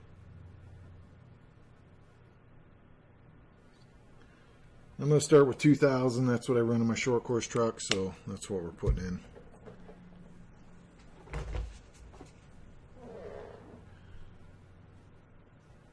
So there's that. For the most part, all the air's out from underneath the gears. Roll it over a few times, it'll pull the air up. No real bubbles, that's good. Then we got the gasket. I've already pre-drilled the holes, so we won't have to mess around with that with it full of oil. Now we got to get the gasket rotated properly.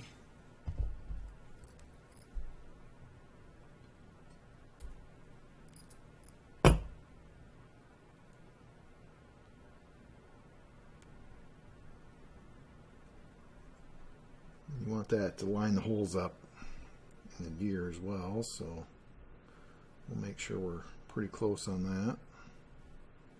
This is also going to add height, so as long as your oil is just above the gasket or right at the gasket, then you're probably going to be okay.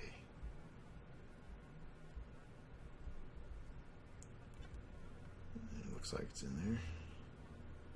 Be sure to get the right screws. There are a few screws that look similar in the bag still, or in your pile. So these guys look to be a little short compared to the picture in the book, but for the most part, they're calling for 2.6 by 8 millimeter, and these look to be like maybe 6 millimeter. But they should be okay for what we're going to be doing. And then probably did that without even showing you guys. So anyway, you just basically drop the top gear on, kind of rotate it a little bit so that you can get it in there. You might have to just swap it around if it doesn't fit. Well, it's going to be pretty snug.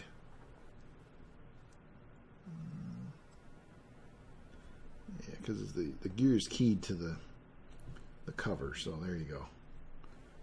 Now we got that all on. Not a lot of spill, which is good.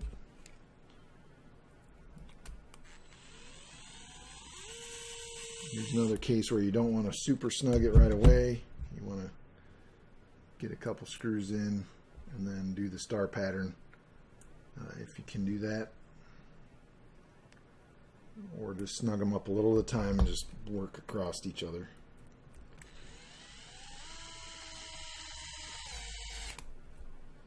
It's not fully snug yet, so just the threads are getting tight. Snug everything up.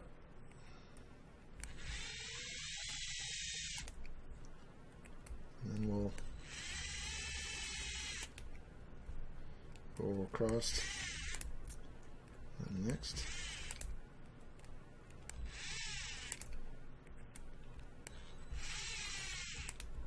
And there you go. We'll try to start over here again.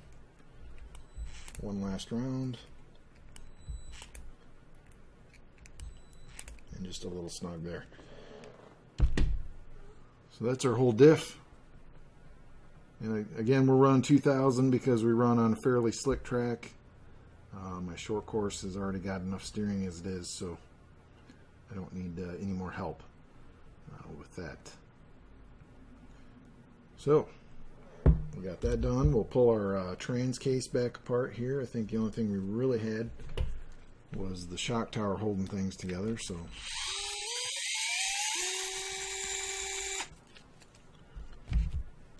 we'll get this together here in a sec. All right, pull the trans case apart, like we talked about. Finish off our transmission.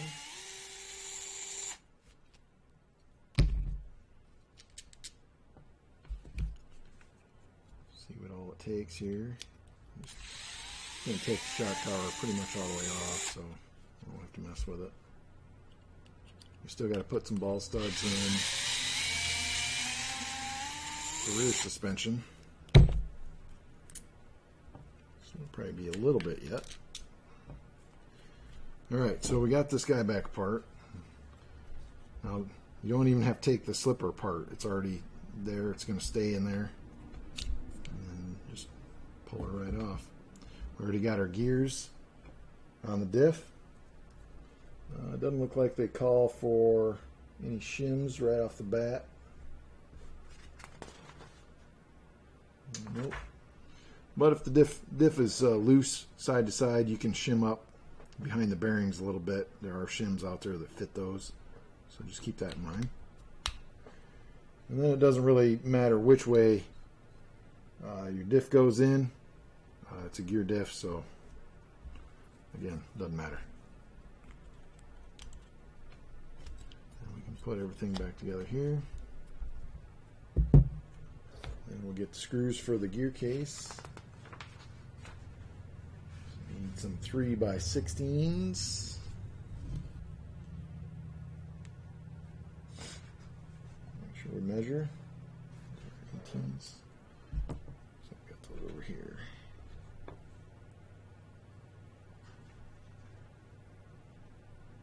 There's 3x16. Need 2 of those. And those go at the top. So up here.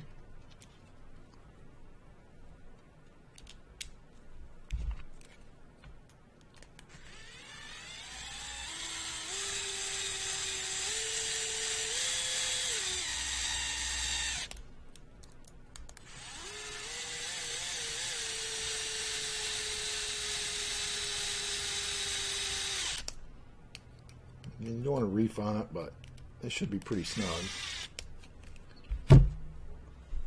And we got one more 3x16. It goes up again. Okay. Those 3 basically just go around the top shaft.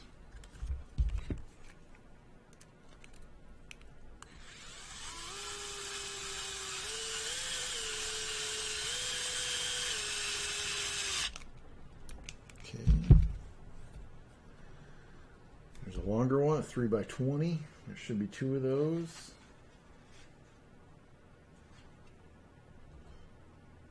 We got those. Those are the bottom 2 holes. So down here.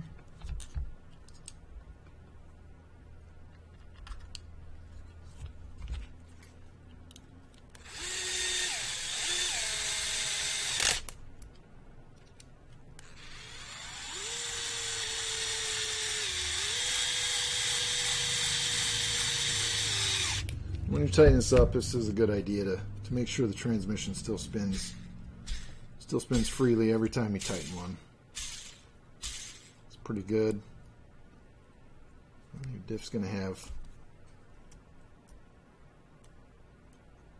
a little bit of play. So yeah,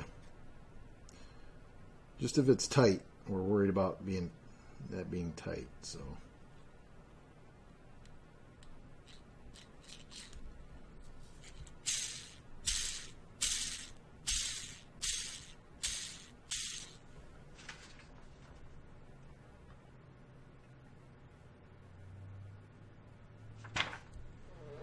And then sometimes it is a good idea to put a little bit of silicone grease on the gears when you put it together.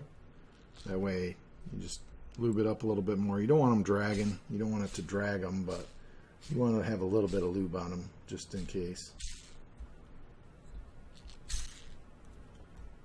And the last screw is going to be a 3x12 right now.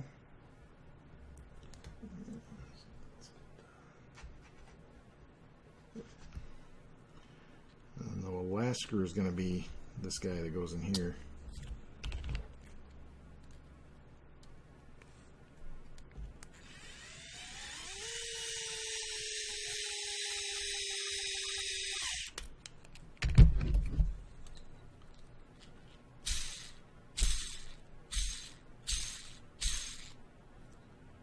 So there's the trans, pretty much ready to go. Put our shock tower back on.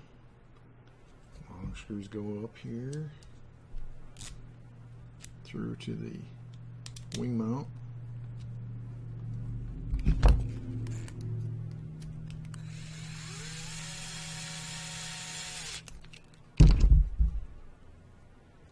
other side.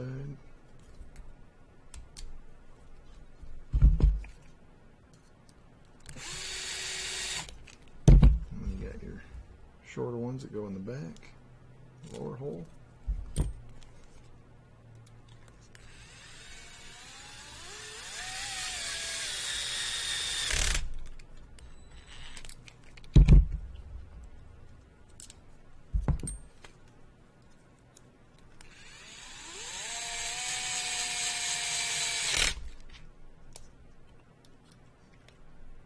Okay, so I got the front.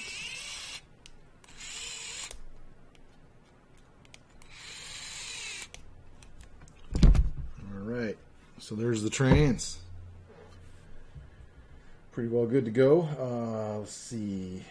Yeah, we put in the other nut and screw after we get it in the car. Make sure we're caught up. I guess they're having us put it in now. So there's the nut. Let's see, there's the screw. So we also have the rear camber link we can put in now. And that goes in with some flathead screws. Those are 3x8 flatheads. I got those, so those again go pretty much, they're lined up almost right out of the box. Whether or not we should have put those in before we put the wing mounts on was another story,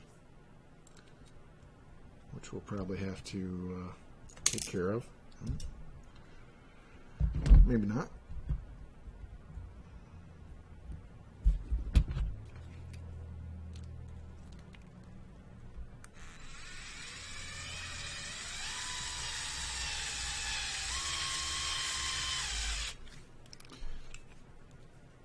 Driver barely fits through there, but we got it.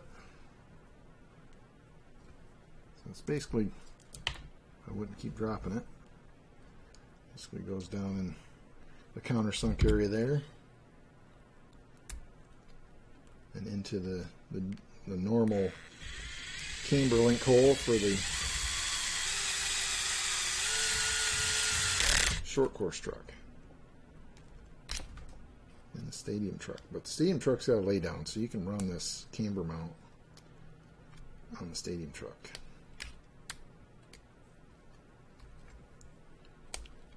Make sure we're just snug.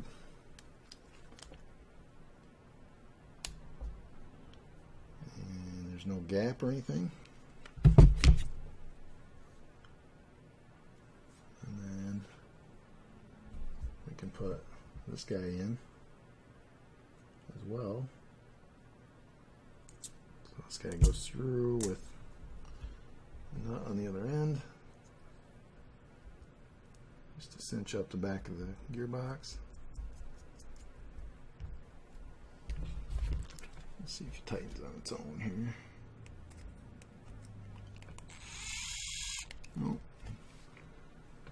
Get out our Tamai wrench. It's going to be a small guy, even then. So we need our other driver.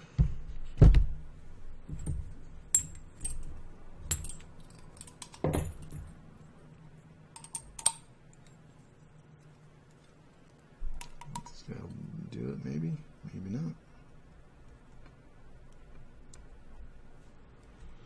That should be enough to get it tight anyway.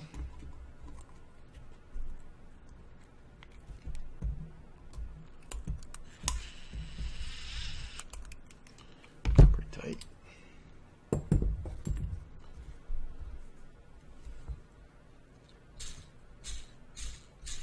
don't have the sway bar end links put together yet, so we can do those at the end. We do have turnbuckles put together. We'll also put those on at the end as well. But we can put the transmission in the car.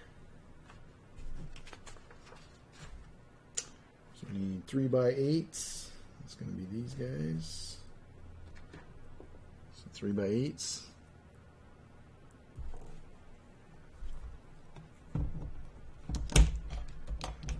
trans should drop right in. There's a... You just want to make sure it's flat on the chassis before you reef everything down. It does have a little room to float. And it's a little awkward to hang on to. Okay.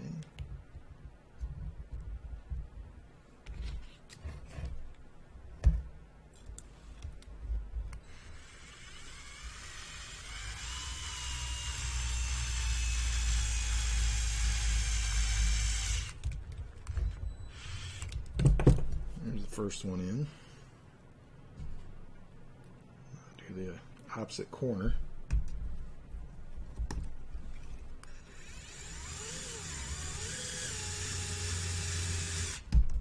Again, we don't snug these all the way up until we get them all in. Get my hand in the way.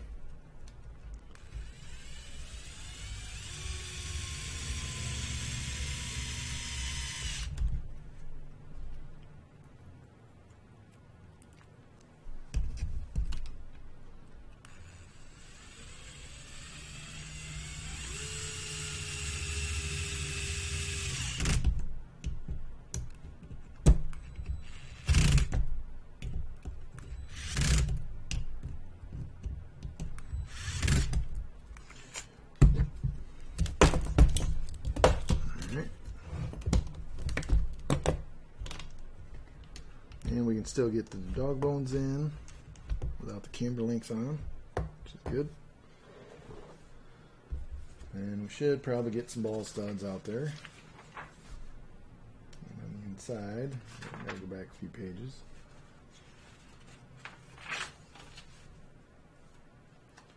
So we need a 6 in the back. It's gonna be these short guys. Looks like.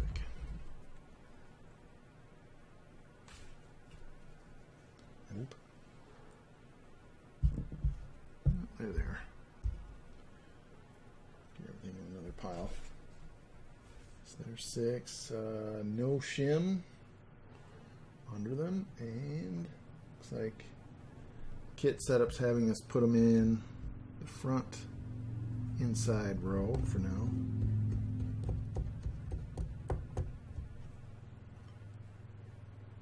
Same thing on this side. Front inside. These are always good to snug these up by hand.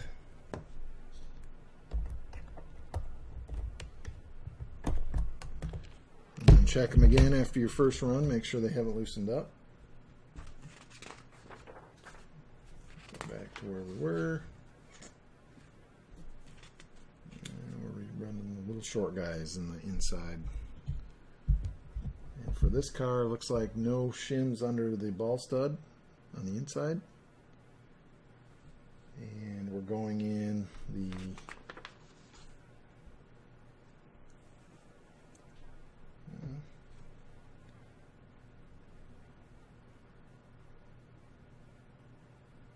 well, the manual makes it look like we're going in the hole that the countersunk screw is in, which is not the case.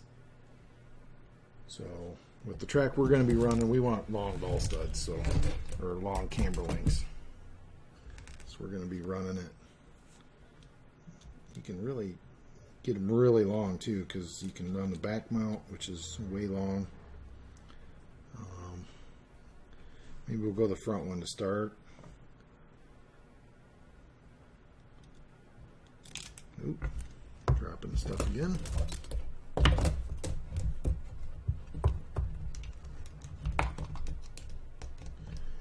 Gets a little unwieldy with everything not connected still.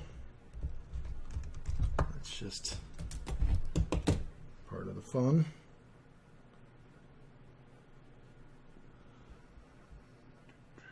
So they give you a lot more flexibility really in the back with this kit. Yeah, we'll have to select a better spot, but geez, same exactly.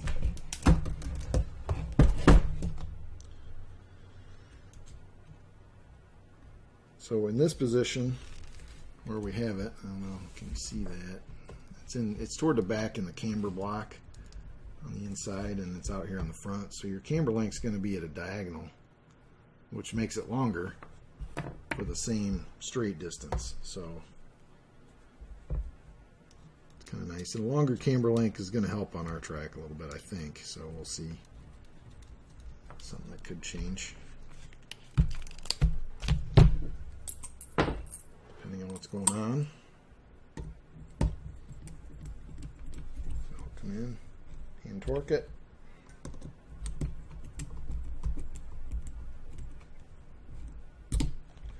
There's that. We'll snap these on, I think, at the end. Otherwise, we'll get as much as we can get done this time around. We can put the waterfall in. It's 3x8s.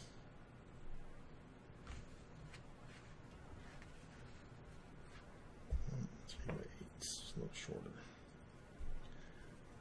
Now on the Type-R, these were aluminum. They go in the top of the waterfall.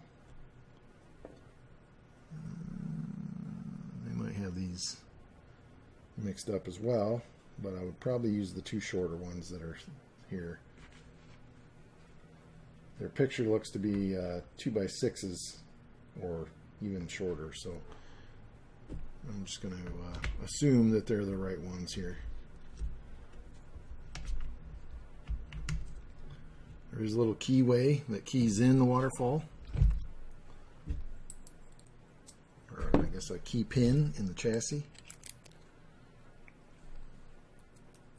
You do have holes for the mid-motor waterfall as well as lay down, so that's good.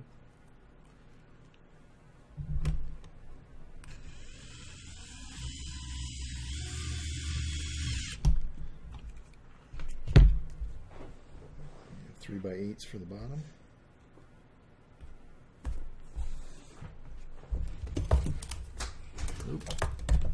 And we will do another video of changing the car to what we're going to be running, just to show everybody how flexible, versatile the car can be.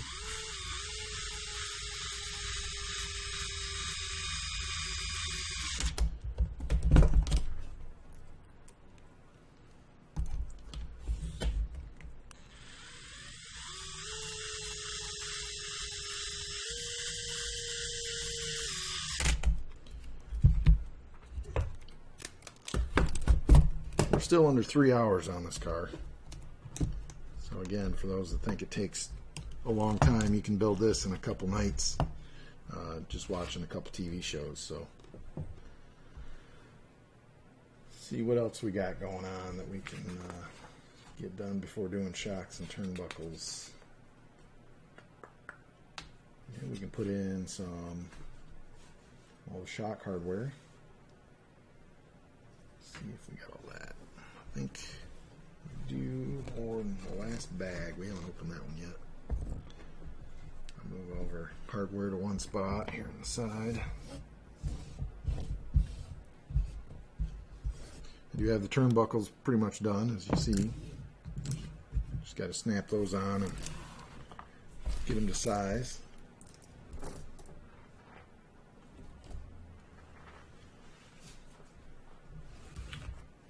Last bag. It's going to be the shock bag, of course.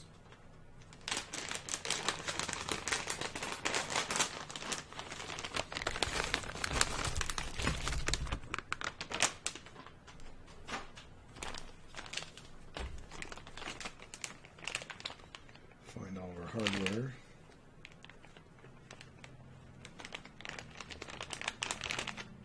Shock hardware there.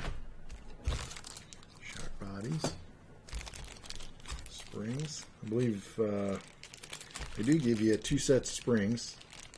So there's yellows and reds in the kit for the rear, and then you get blacks for the front and greens for the front. So I have to check out what those are. There's all the hardware. There's more hardware. shock mounts. Again, they got the new wheel nuts, lightweight, serrated on the back like a radial serration now. I didn't mind the old ones, but they did tend to loosen a couple times before they actually stayed. Otherwise, you had to reef them down pretty good. So hopefully these stay a little better right off the bat. Let's see. It's probably one of the screws we need. There's probably another one. So we're looking for 3x25s, and those are a little long. So I need shorter ones, so that guy probably. Double check it. Yep.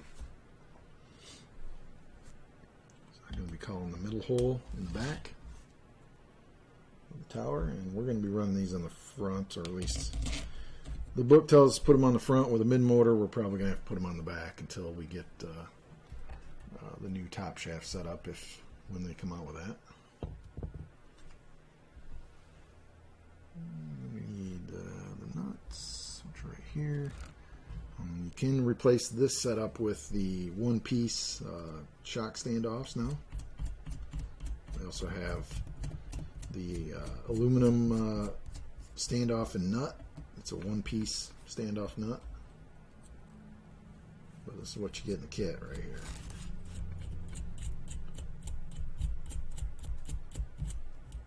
Spin these on. These are pretty tough still. I have bent one, but that's only because I was kind of being a little stupid on a jump, which is typical. Okay, get those nice and snug. And we should have some plastic hardware that has the standoffs in it. Probably going to be in this bag. Yep.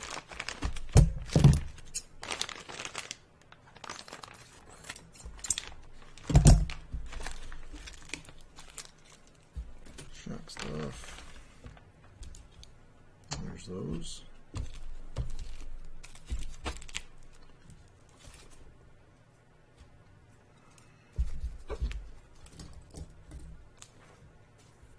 And the nuts too.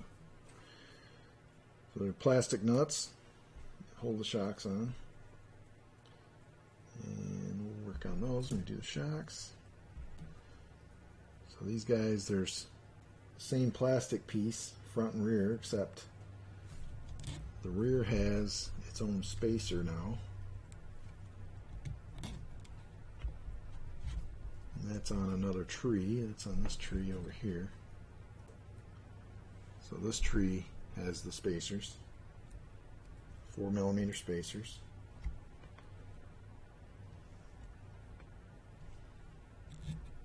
Those go on.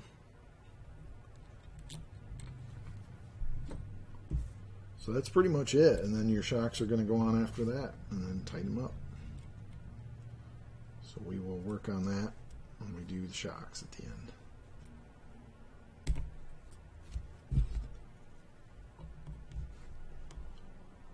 My wrench, probably just to get these going. You can thread these, which is probably what I'm going to do. These nuts are a pain to get going, so you leave it in the driver or in the wrench. Run the screw at them. It should start much better. They should. So what's going on? Ideally, probably want to change these to aluminum nuts just to be on the safe side. Aluminum lock nuts, that is. They do hold, but with the nylon.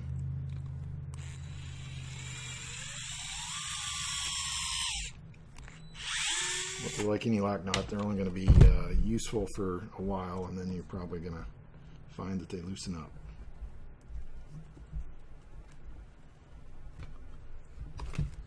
Okay, those at least so they're not going to get lost. Flip it around, do the front. Fronts are also a 25. Those are the long guys still. So 25s over here. Double check them. Nope.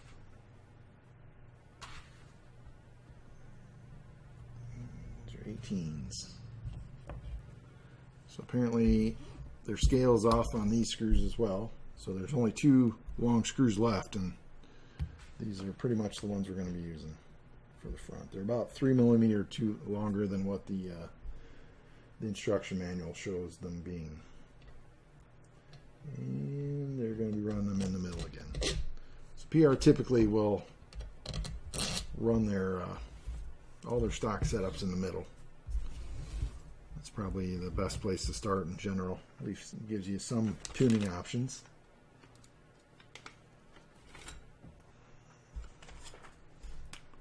And we got to do the same thing.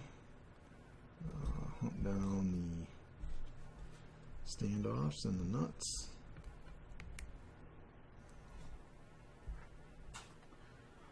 And our nuts are over here in this pile.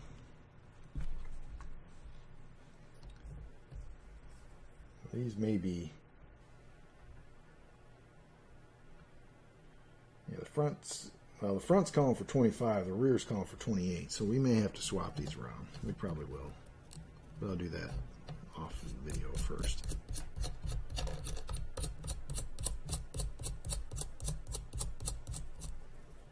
We're going to get crazy here. Pop these on.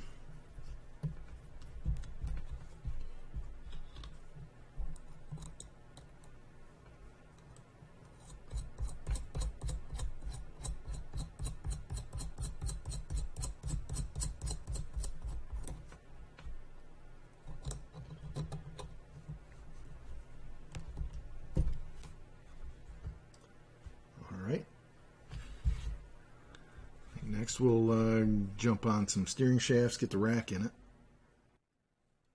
Alright, getting the rack around here, we got all the stuff. Got screws, shims. These are 0.1 millimeter shims for the bottom to shim the bearings up and the rack up. And they do like to roll. Get this thing going. Oop. There's the rack completed, there's the hardware we're going to need, and there's the shims.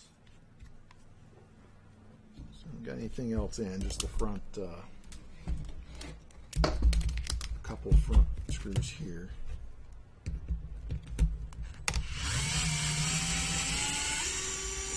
Here we're going to come back to this, so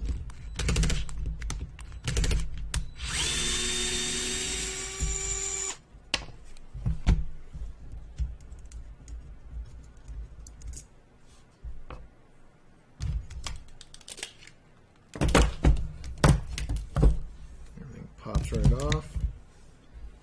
We're going to want to, should probably Loctite these. It does call for that in the book. In our case, we tend to skip over that because I forget to bring it with me when we're doing this. So start the posts, and you can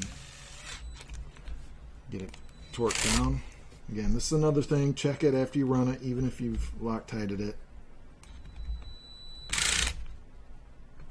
That way you catch it if it does start getting loose. Put the other one on here.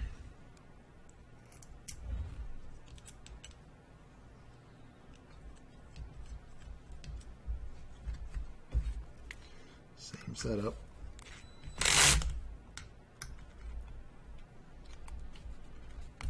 Get our shims on. Now if they're too tight, you can take these shims out. Sometimes the stack up with all the parts isn't exactly how they had hoped or planned.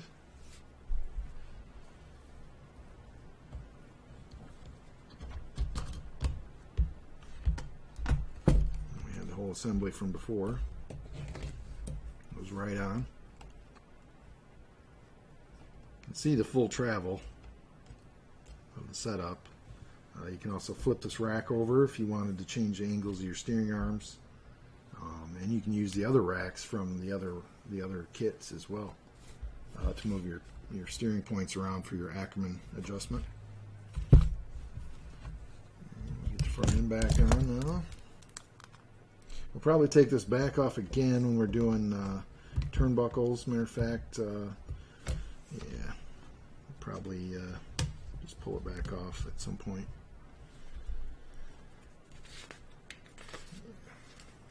I was thinking about doing it now, but I think I'm going to wait. We still got to put a servo in it, so that's going to kind of hold us up as well. Need some more 3x8s here. Make sure we got those.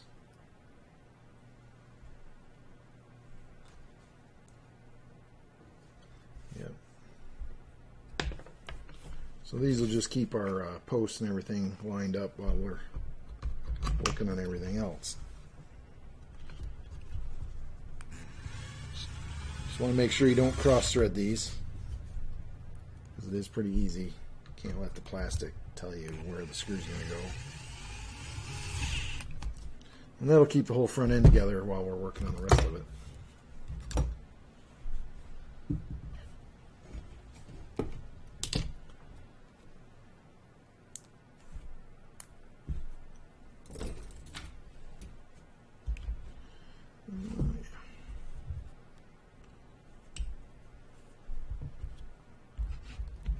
Thread or nuts just to have them all done.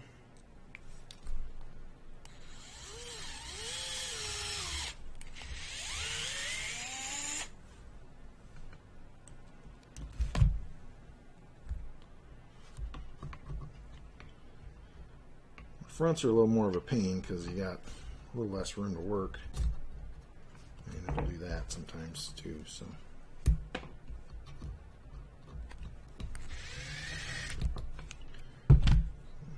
That done.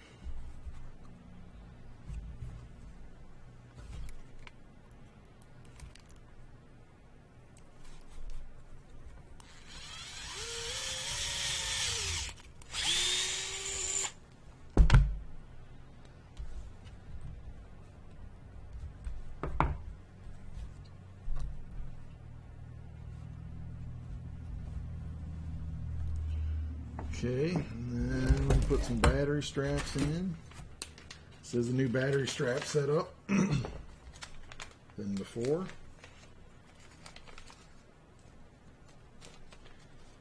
So you basically have two carbon straps now. You still have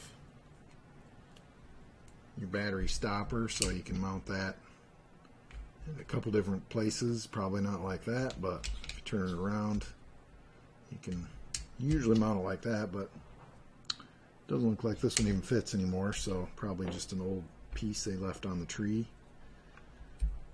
This guy, I don't know if this is wide enough. Yeah, that guy should, that's the one. So that still fits. So battery stopper there, you can bolt it in that way, or you can turn around and bolt it in this way to keep the pack in there. If you want to move it in smaller increments, you can still put foam or whatever else you want in there.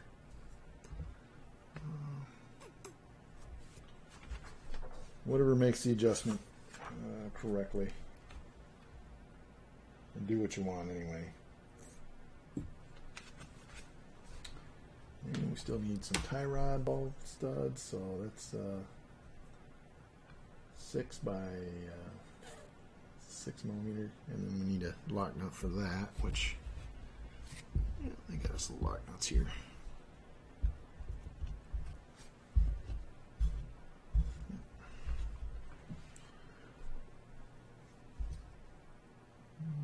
That's a 6. That might be a 6.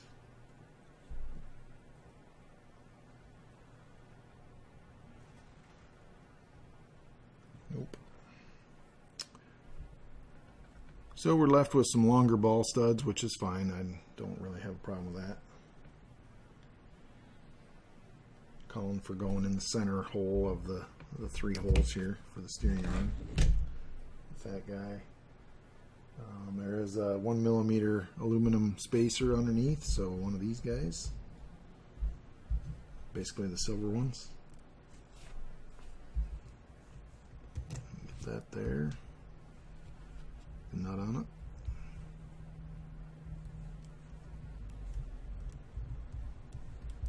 it. And we can use my wrench.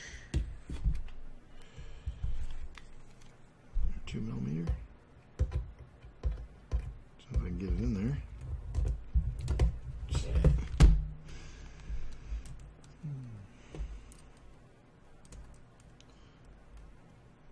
This might be tight spacing here, so we might have to try this guy. I think this guy's too big. Still, yeah. That's okay. We have pliers. Always use a big set of pliers. Yeah, not my favorite thing to do on black hardware, but if the wrenches don't fit,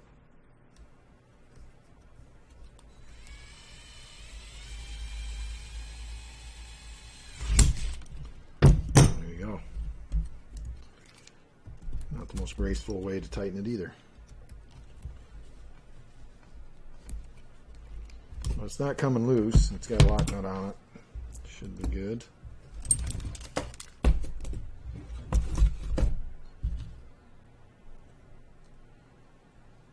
Key is just to get the shim under it so your bump stop's not out of whack, or your bump steer's not out of whack.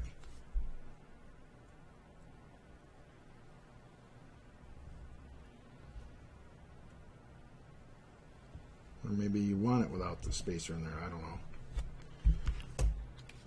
Sometimes stuff like that works.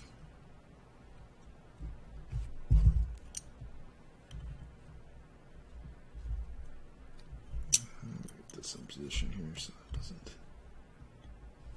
lose me up.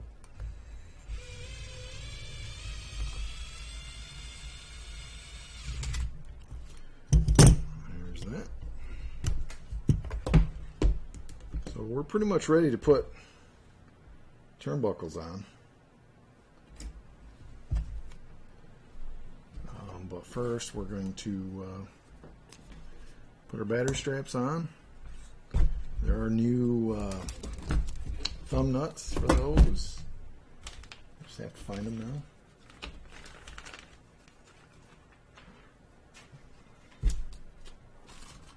I believe those should be around here somewhere. They are black anodized aluminum, so they're kind of blending in with my table. Sway bar. There, I think. Yep. And then we got to find out what stud we put in there.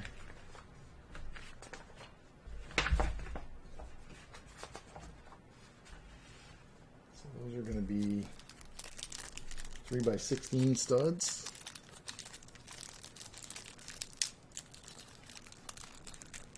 So these come with a O-ring now. Rolling across the table. So O-ring. This guy, I believe it goes in the top. Yep. It'll get pushed in the top, so they act as basically a nylock nut. It just gives it some resistance so it doesn't come flying off. You got to push it in there pretty good, but it'll go just like that.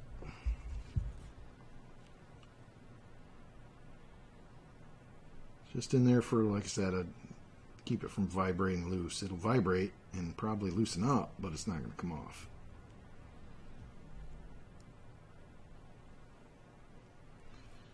And you can make sure it's in there with a screwdriver or whatever. Just don't scratch your nuts there. Nut. Should be 4 of those, so there's probably 2 packages. Yep. Yep.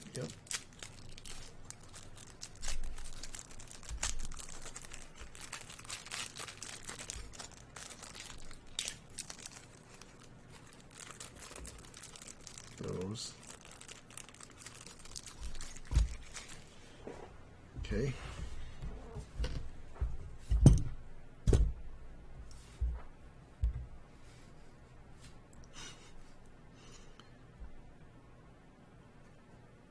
Probably best to have a flat work surface for this stuff, otherwise it will, you'll have screws and everything rolling around everywhere.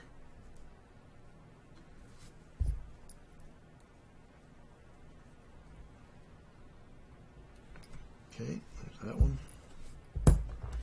They're serrated on the side, so that's good. There's a little centering boss on the bottom of them, so you can get it centered up on your battery bar. That was all messed up. Let's try that again. If you just push straight down, push them in, it squeezes it right in there. Except for one side, which we can pop in. Okay. Let's find all of our pieces parts here. There's 3 of them. Where's our other one? There he is. So we got all our studs. And this is a 1.5. So we'll bring the 1.5. No, we did not. Run these in by hand real quick.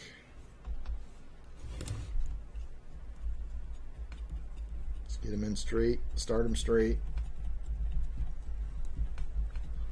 And they'll pretty much straighten themselves out a little bit, but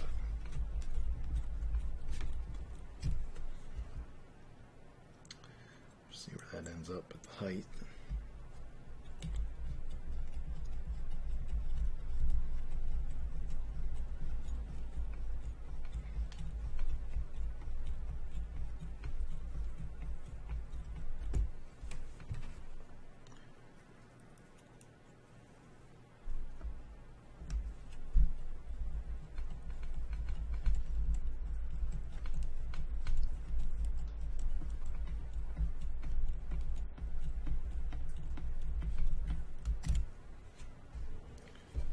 Side plates on this car, same ones as the Type-R, so at least from what I know. At this point, the chassis is 5 millimeters longer, or shorter, my bad, on itself, so then you add in the 5 millimeter block, you're basically back to the stock Type-R length.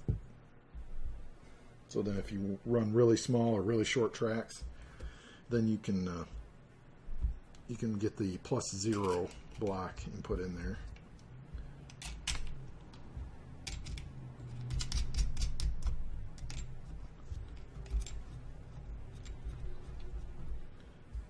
It's not right. So we get a battery in it anyway.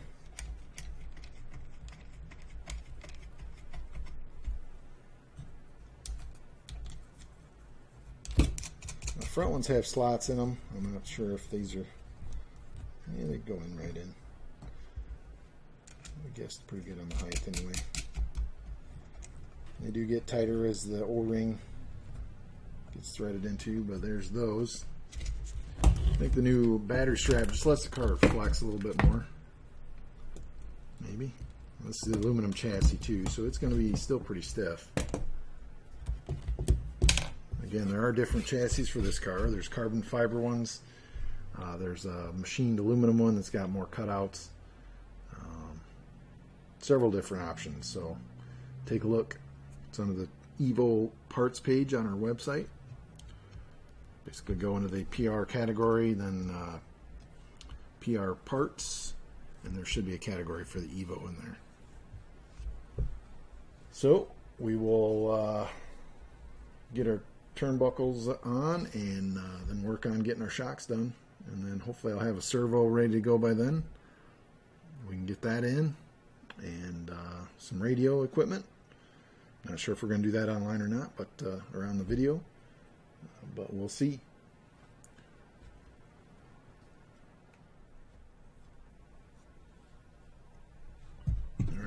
going to put on some turnbuckles here.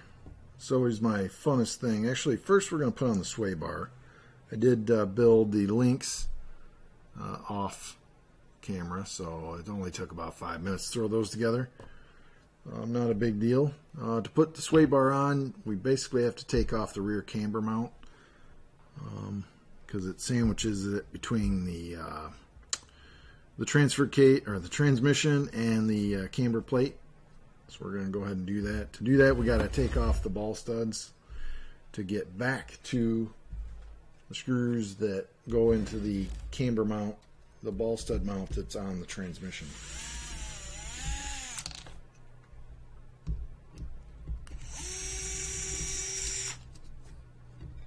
So just a quick minute.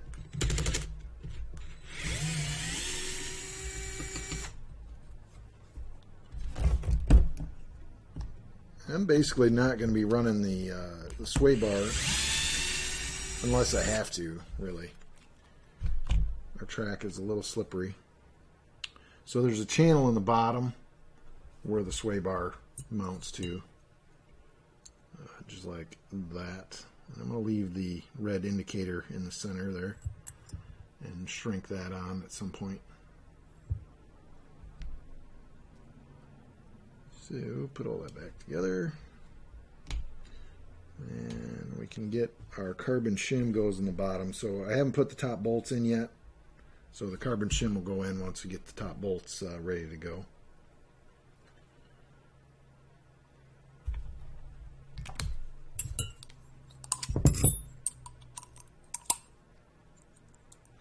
Get these lined up here.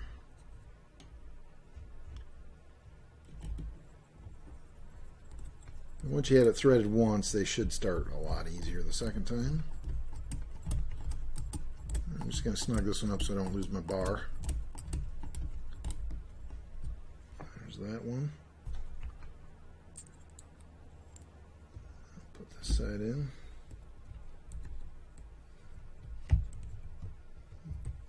These aren't lined up perfectly, so you kind of have to let it start itself with giving it some slop.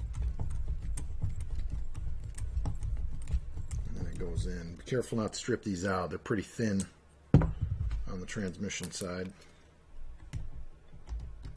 As soon as it starts to tighten up,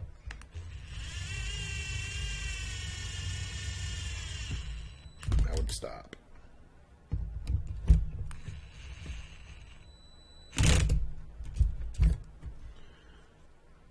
Alright. And then we can put our ball studs back in. Again, if you want to adjust your camber position on the inside, you're going to need longer ball studs, more than likely, with the aluminum ball stud washers. So these are pretty short.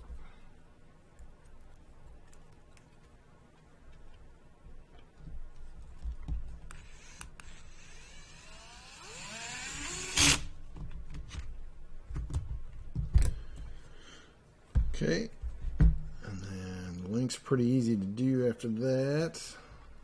Get them started on the wire and then pop them on. So I'm going to use basically a flat small screwdriver. Make sure you got your links angled properly, and then you can flip it over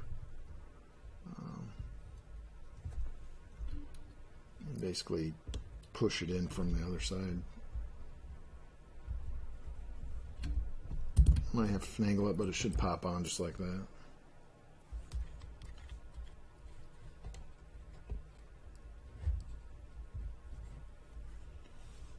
And get this side, let's get it in place, and it pops on too.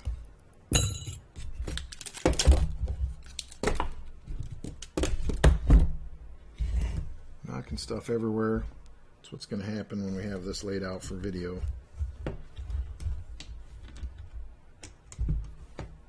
Get sway bar wire in there.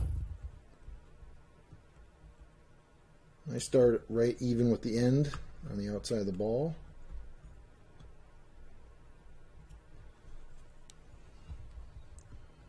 You gotta get this guy rotated too. said, be careful that you have them rotated properly.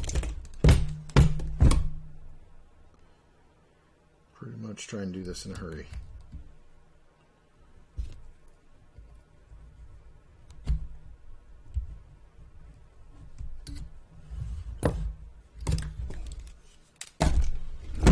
Okay. Let's get him on our wire. Again, go right out to the end of the wire. That's a good place to start. Roughly. And then angle your collar with the set screw so you can get to it with everything on, the shocks and everything. So there's that. So now we get to try and snap on our tie rods. I had them laid out nicely the other day, but I've now moved them. We did notice that there is another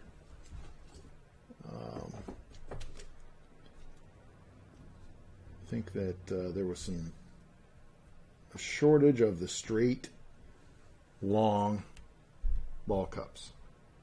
So instead of the long ones, we've used all the long ones, and it still calls for 2 more. So there's 1 short and a long one there. There should be 2 straight long ones on the back here.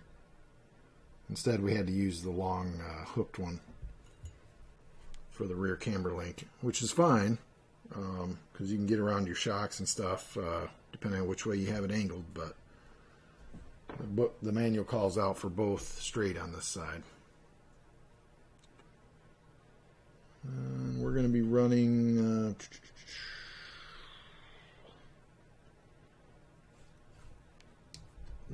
mid motor, so I'm trying to get it away from the shock as much as possible eventually. Lay down, it really doesn't matter. You can put your shocks on the front side of the arm up here, or move them to the back side as well. So I think the hard part's going to be getting the rear aluminum hub side snapped on. That's the other side there.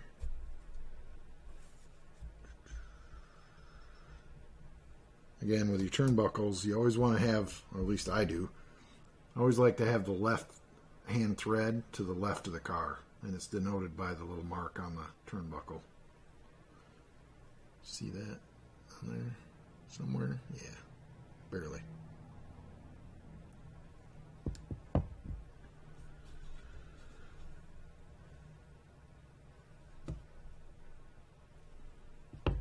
Yeah, just trying to figure out which way I want to run these. I have a feeling I'm going to be swapping some rod ends at some point, but we're going to just do it that way, and the lay down way, and you guys can change it how you like. Let's see, probably do the aluminum hub first. Again, I got my header card here, and we're going to try and snap it on without marking anything up. That's kind of the goal. I need a little less header card.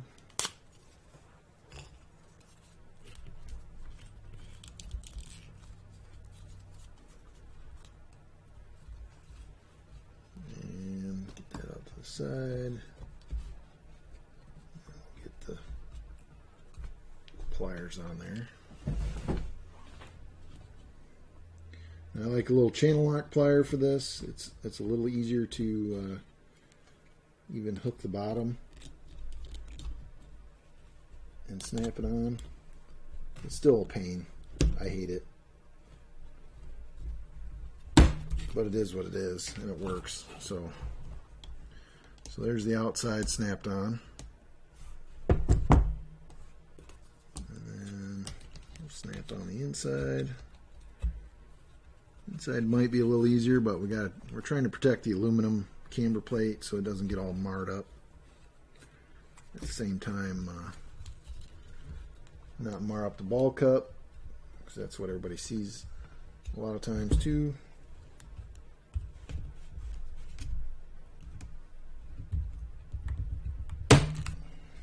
Those aren't too bad.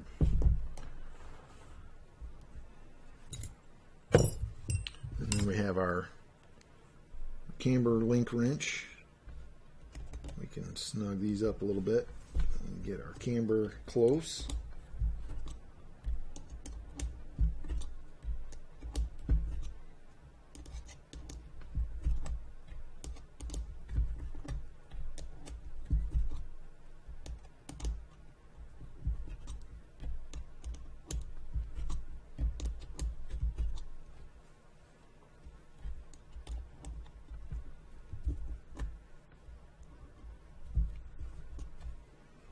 Couple more turns.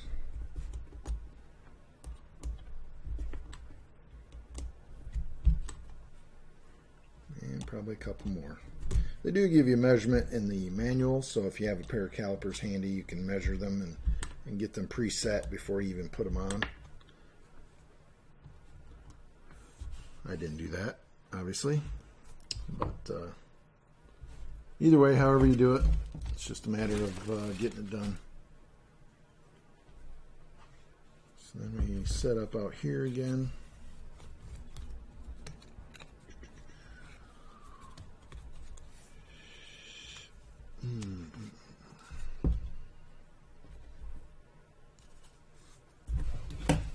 So I can get in here, and you guys might still be able to see it. So we're going to catch just a little bit of the edge at the bottom. Hopefully leave enough room for everything. Put a little more of a hook on the bottom of the header card. And then you can even angle it. It'll go on the ball stud even if you're off center. So the key is just getting pliers on so your header card doesn't move. And then grab a hold of your ball stud and rotate it. Oh. Yeah. Good times, good times. Well, that's the nice thing about a header card. You can keep tearing on it until you get the right tool for what you're doing.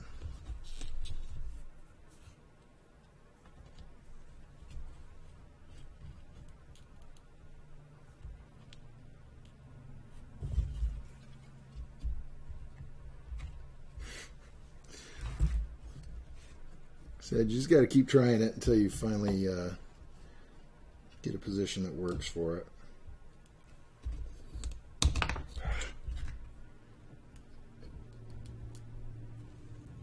Third hand. There we go.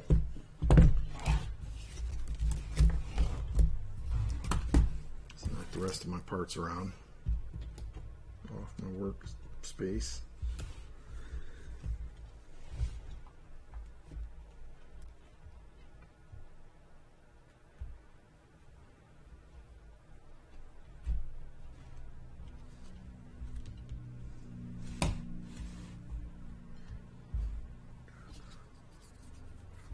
Got to be careful running too much camber with this car, or at least the way it's set up, because you're going to probably end up jamming the dog bone into the cup. So just keep an eye on that.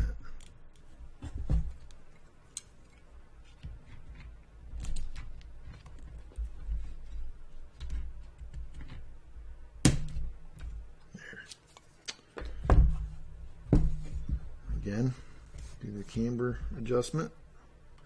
Just make sure to go the right way.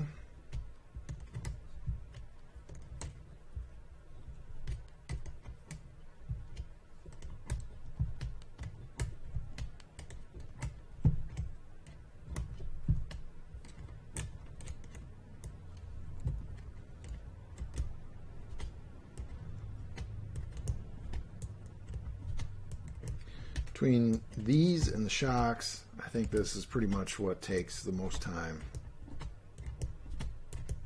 So just take your time doing it. All right, we can do the front.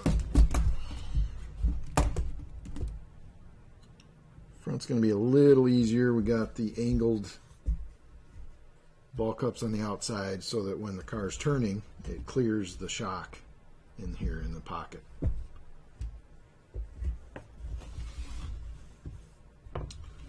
we'll get the camber ones on because that'll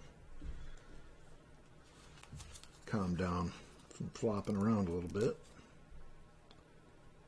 Again, watch which direction your left hand's going. And out here you have to have your cups 90 degrees from each other.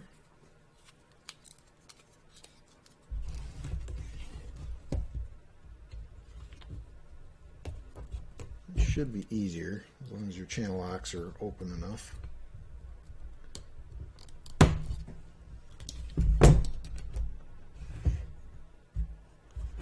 Again, do it the same way in the front. You can get lucky like that. And keep it in the jaws. Snap them right on.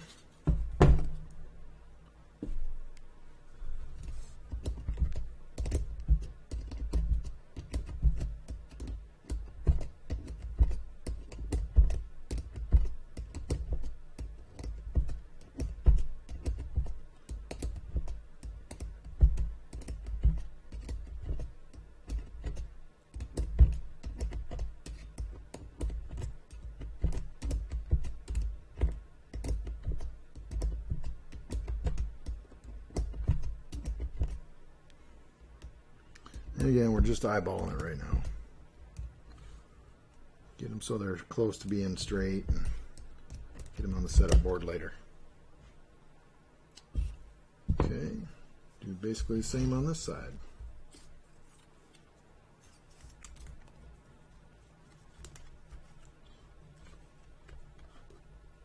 Just get lined up, snap it on. Nice to have three hands, but unfortunately it didn't quite work that way. I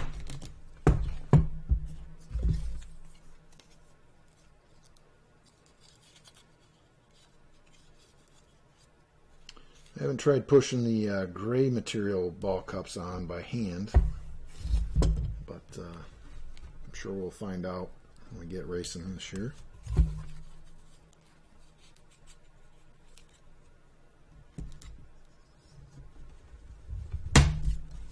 Okay.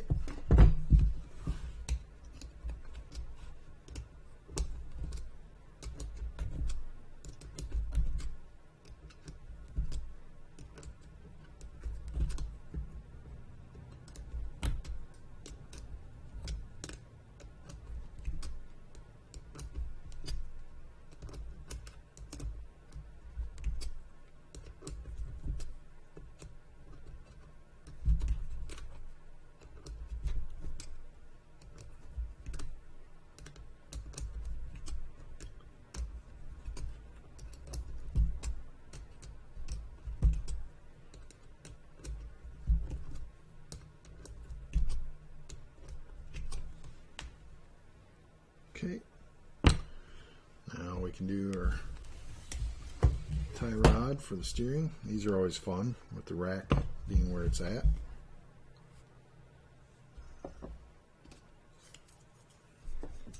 And should be able to go in the middle.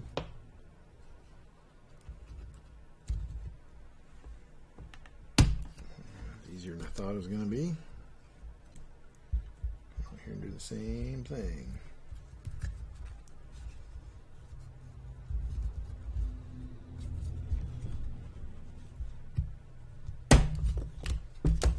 Sweet.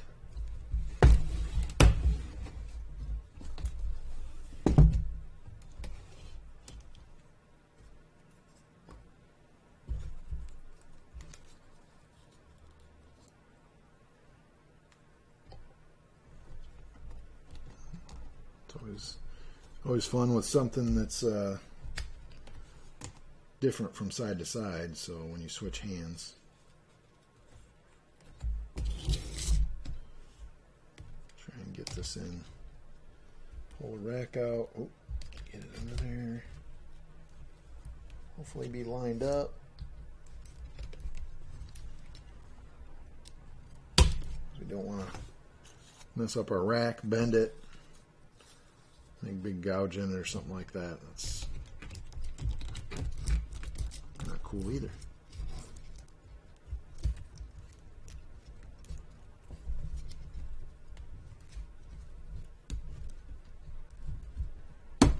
Now granted, you can put the ball studs into your tie rods before you even think about putting them on the car. That way it's just a normal run it in with the driver and then you're done.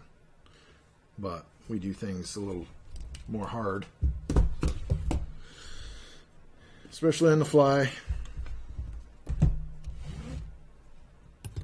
One day maybe we'll have some time to slow down.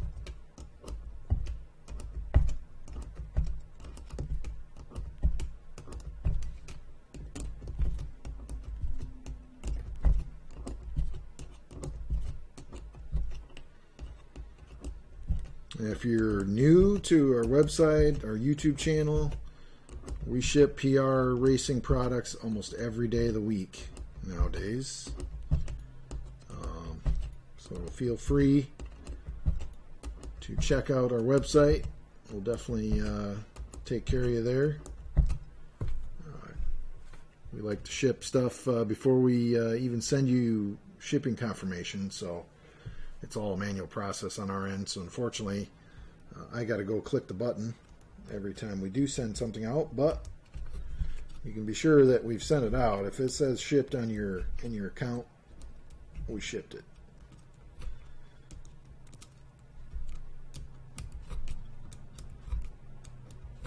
Again, our goal is to be the #1 place for your PR racing parts and kits, and remain that way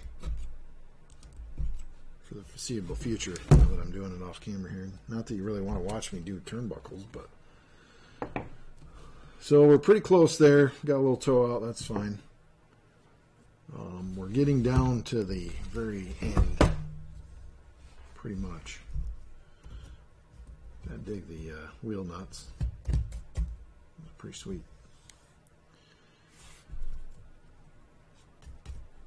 So let's get that the screws in the bottom of the camber plate.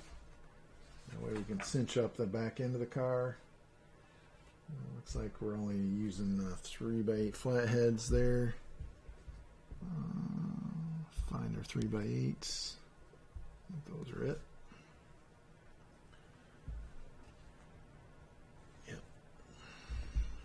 And then we'll need our top ones too that go down through the bottom. Those are 3x18s.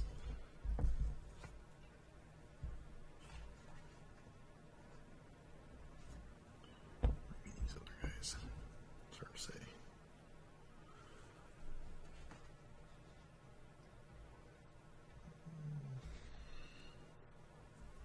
Get them all lined up so we can pick the shortest ones. And looks like their picture is a little small again. So I have no other screws left except for these guys, so looks like that's what it's going to be. Hopefully they're not too long. Make sure we get our carbon piece in there, because it's basically got to set up a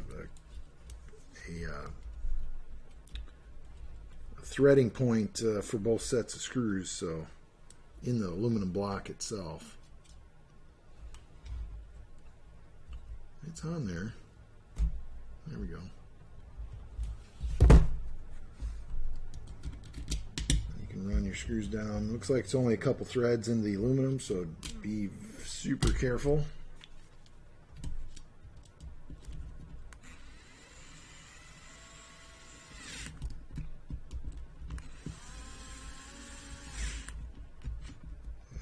Going to put a little snug on them until we get a better feel later on.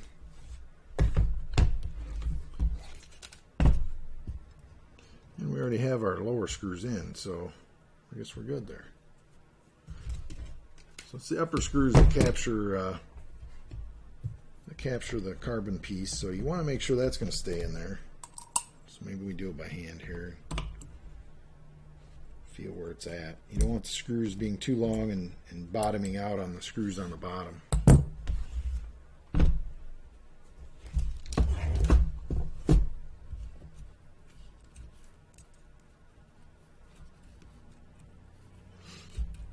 Get those out of the way.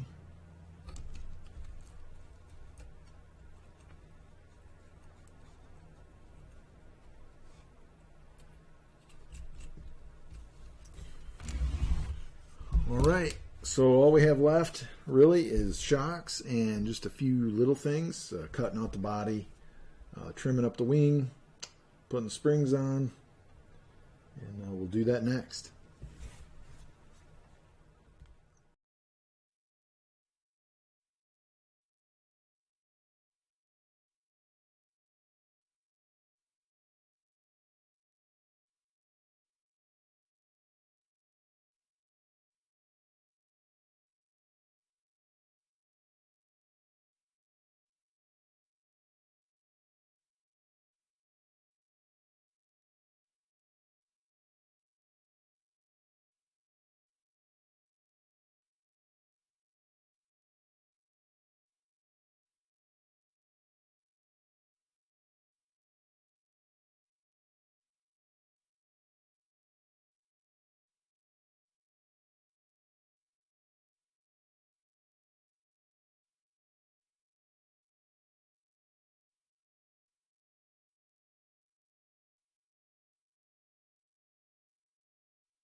And we've had the mic on mute for the last while. So we've been struggling with these a little bit, but it's only because I'm trying to be in a hurry and trying to shortcut things a little bit as much as we can. Just trying to get them done. I want to have them done fairly right, though. But anyway, sorry about the muting.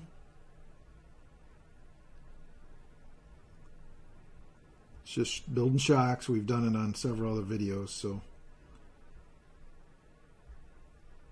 it's not going to be a separate video for this.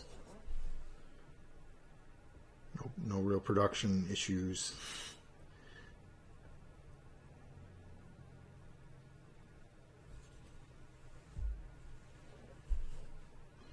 I just slice stuff together and export it out. Alright, we might be able to do one more drop. Maybe two. Get it all oily. That's what we do.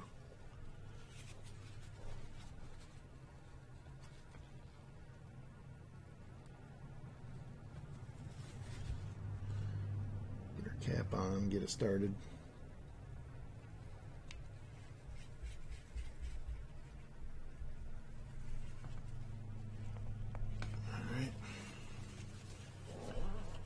Again, I want to make the little bib here for the shock so we can bleed it.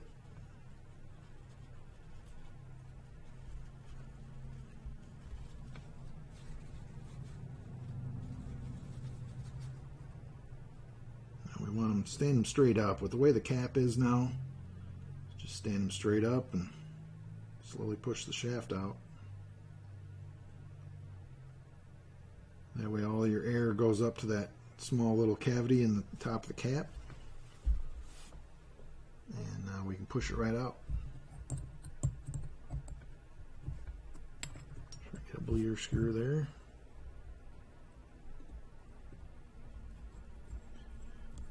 That's where it's handy to have those caps pre-threaded like we did earlier.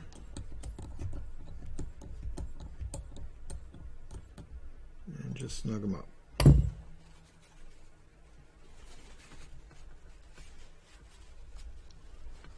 Again, you can use some non-chlorinated brake cleaner, electric motor cleaner, something of that nature. Just non-chlorinated brake cleaner is what you got to remember there. Okay.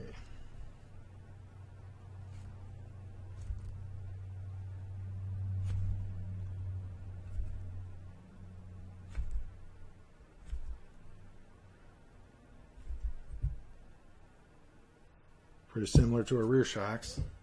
Hopefully we can do the same thing in this one.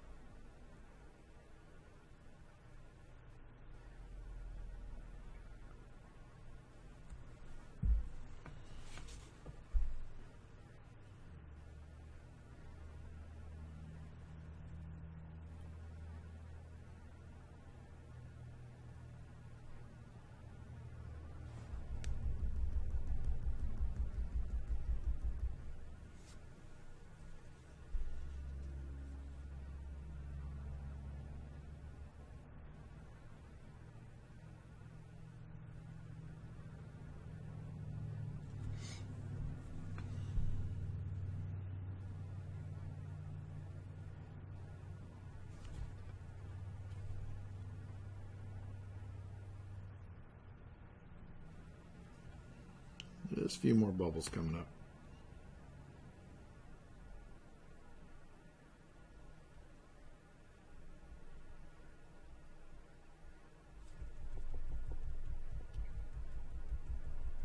Tapping on it does seem to help a little bit.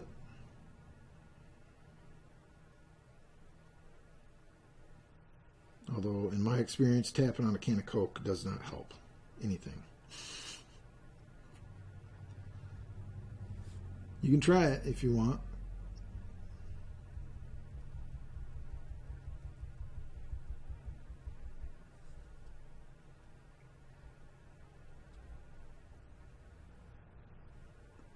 So you can see the oil ball up when I push the shock shaft up. You got to make room for that volume change one way or another.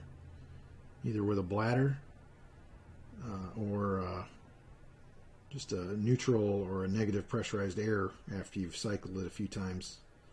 The bladder is just going to positively compress the air at the top, and then that's going to generate rod force on the shock, which is why everybody's gotten away from it in the last several years. So 8 scale guys still tend to run bladders every now and then.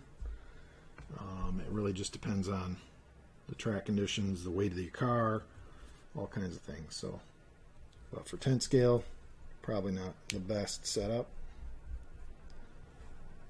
I know PR has switched their short course over to the bleeder shocks, but I did run them for a while with the bladders. I didn't notice a huge difference, but I ran them on 2 different tracks. So one with bladders at one track and then without bladders at the other track.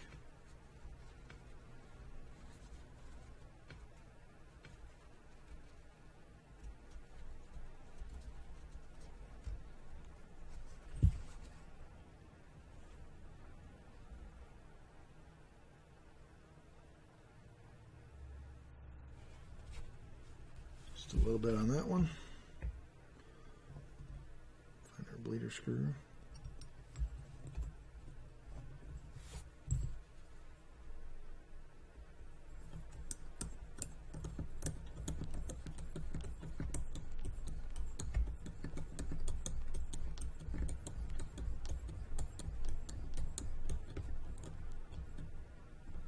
Okay.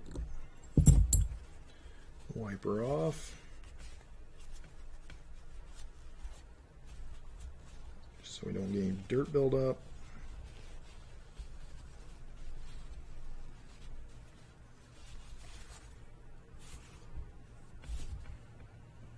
Going to be negative at first. Pull it out real fast. It goes in less. Pushes out more. And it's about the same as the other one. Good deal. So we're going to need our pivot balls, top and bottom.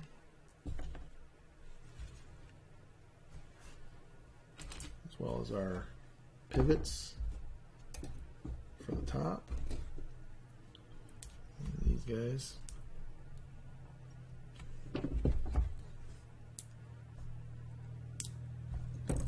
So there. All right. Alright, now let's get some shocks on the car. We've just got to pop the bottom pivot ball in. I already did it on the other 3 shocks. So these are pretty easy. Try to get the smooth end of the pliers to pop these in. Just like that. Good deal. And we need some springs, so we have a selection of black versus... the other ones are going to be greens, and right now I'll have a spring sheet here handy, but either one of them are going to be pretty stiff. I'm going to think the greens at this point.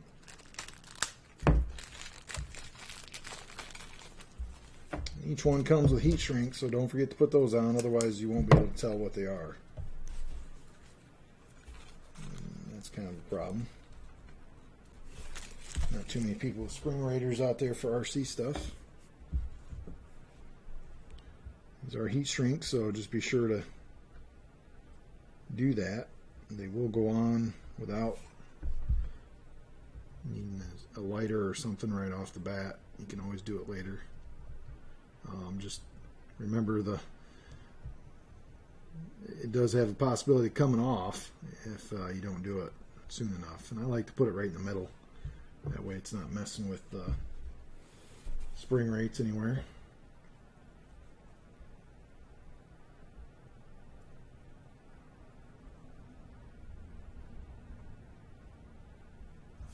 And we'll get this one on.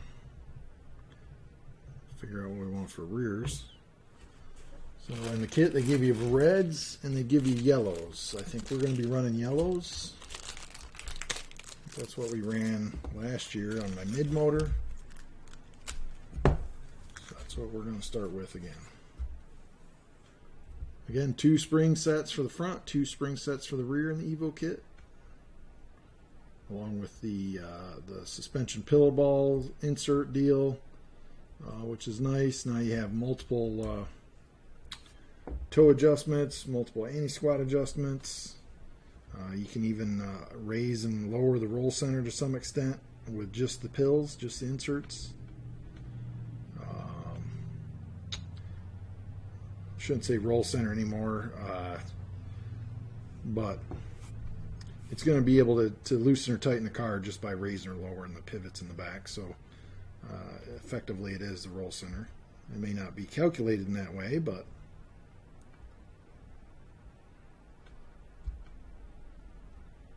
get these on here.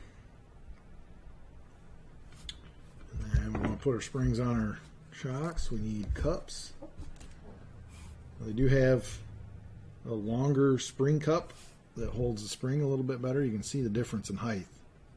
So this one's the shorty on this side, and then this one's the longer one over here. So if you have problems with it popping out, then I would run the longer ones. I'm going to run the longer ones, I guess, in the front, and then we'll see about the back. Don't see a huge problem. I haven't experienced it, but I guess enough guys have that they've put the longer ones in the kit now.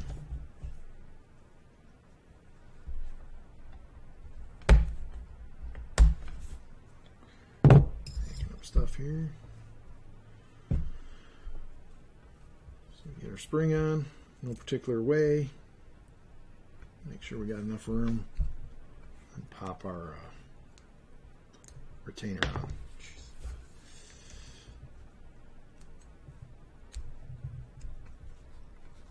It's a good idea to cycle it just to make sure you're not going to bottom out on anything. I'm not sure if this bottoms out internally. We're going to take that cup off and make sure.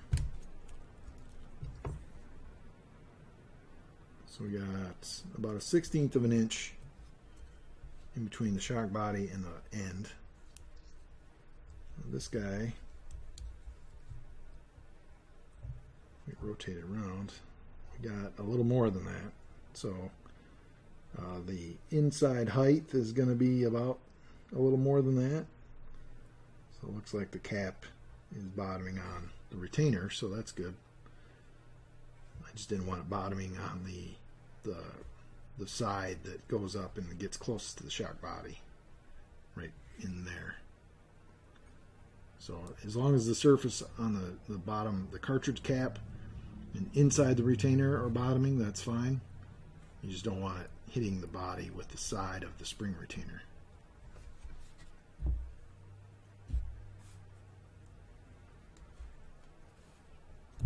But you don't know until you try it.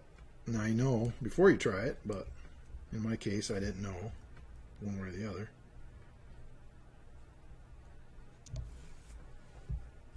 We need some 3x18s for the bottom. Going to be these two guys.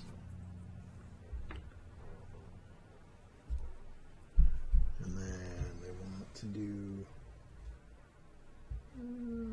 looks like they're looking at the outside hole.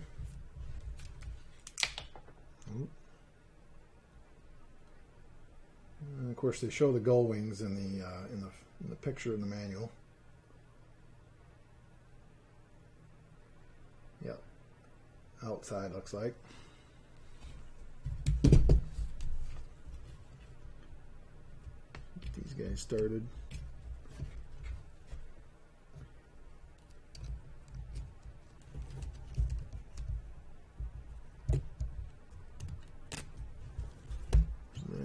And then we need our pivot. Pivot goes with the thicker part in the back. And you probably got to put that on first because the way the whole setup is in there. put our nut on.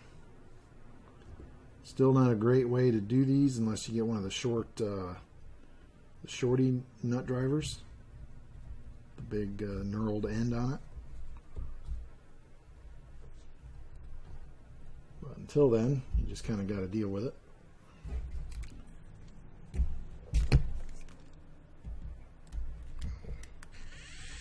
Run these guys in.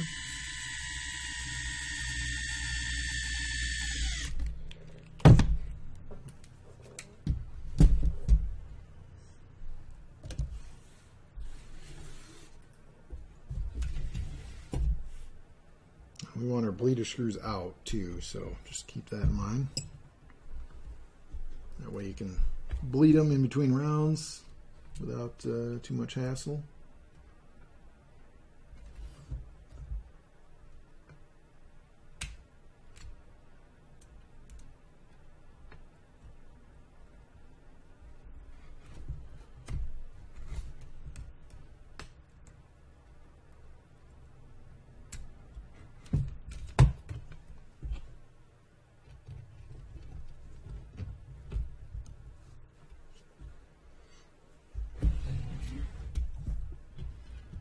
It's all going to fall apart when I move it.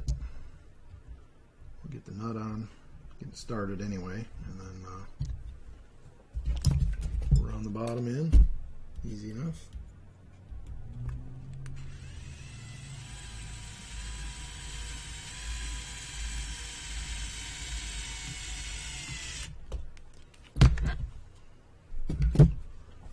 There we go, the front is on. Looking at it with the straight arms, we might have a little too much droop and not enough up travel. But that's easy enough to change at the track, so we can either run the gull wings or we could swap to the shorter ends, shock ends, and do it that way. But for now, we shall leave it. Need some rear. We might as well use the longer cups for the rear too.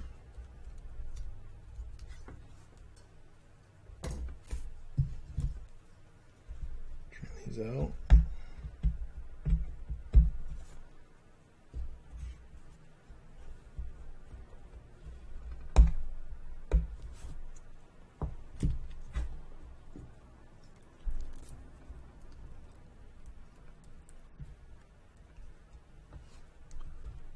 On camera here, not that it really matters. You guys have seen this before. And we want to pivot. I think it's a pivot, and then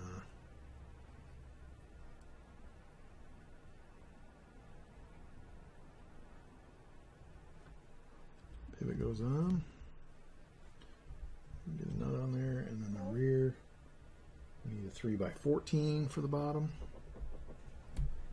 And we're getting pretty short on hardware, so it's getting pretty easy to find what you're looking for. So those two guys. Oh, and then we need the spacers on the top, so definitely don't want our shocks leaning back that far. One of them's way over here, so this guy. We did swap the screws already, so no issues there. 28mm in back for the top mounts, 25 in the front.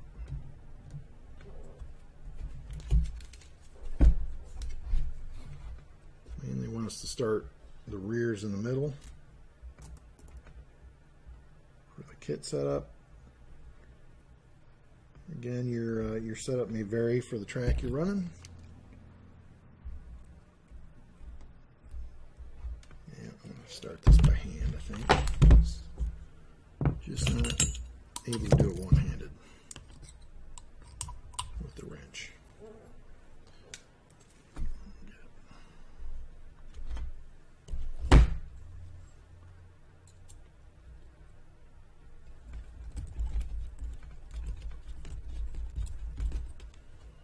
That one started.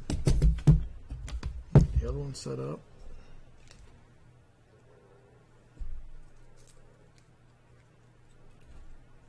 Get the cup on it. Bleeder the outside. We need our spacer, which rolled away again. There he is. There's that, and then a nut. Again, we kind of pre-threaded the nut, so it's a little easier to go on. They still go on crooked no matter what. It's kind of a pain, but that's what plastic nuts do. On this side, you'll have to watch the spur gear and slipper clearance, just in case.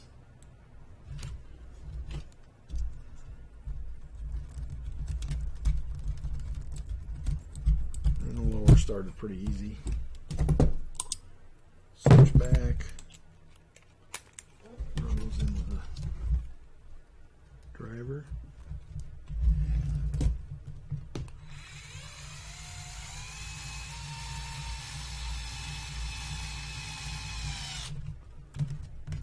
Here it tighten up.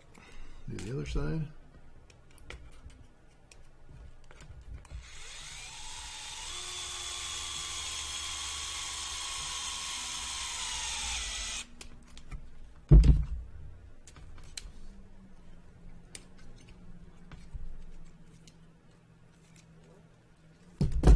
Feeling pretty plush there.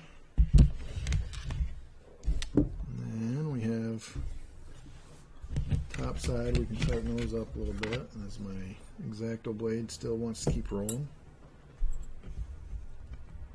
The nuts will straighten out once you get a few more threads threaded into them. Just make sure the whole screw doesn't turn on you.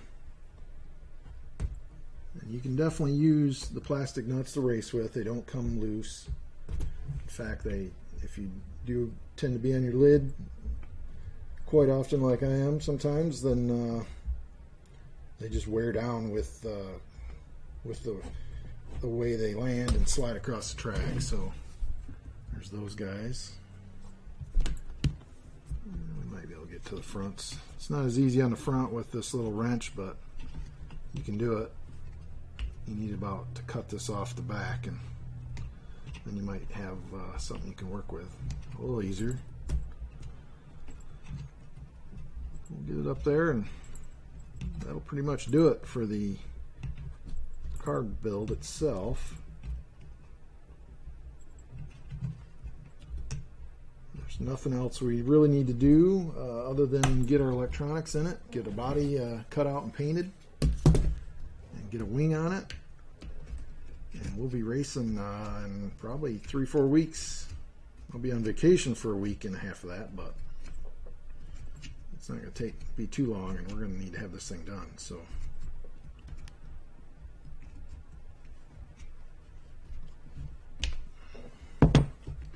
all right, there it is.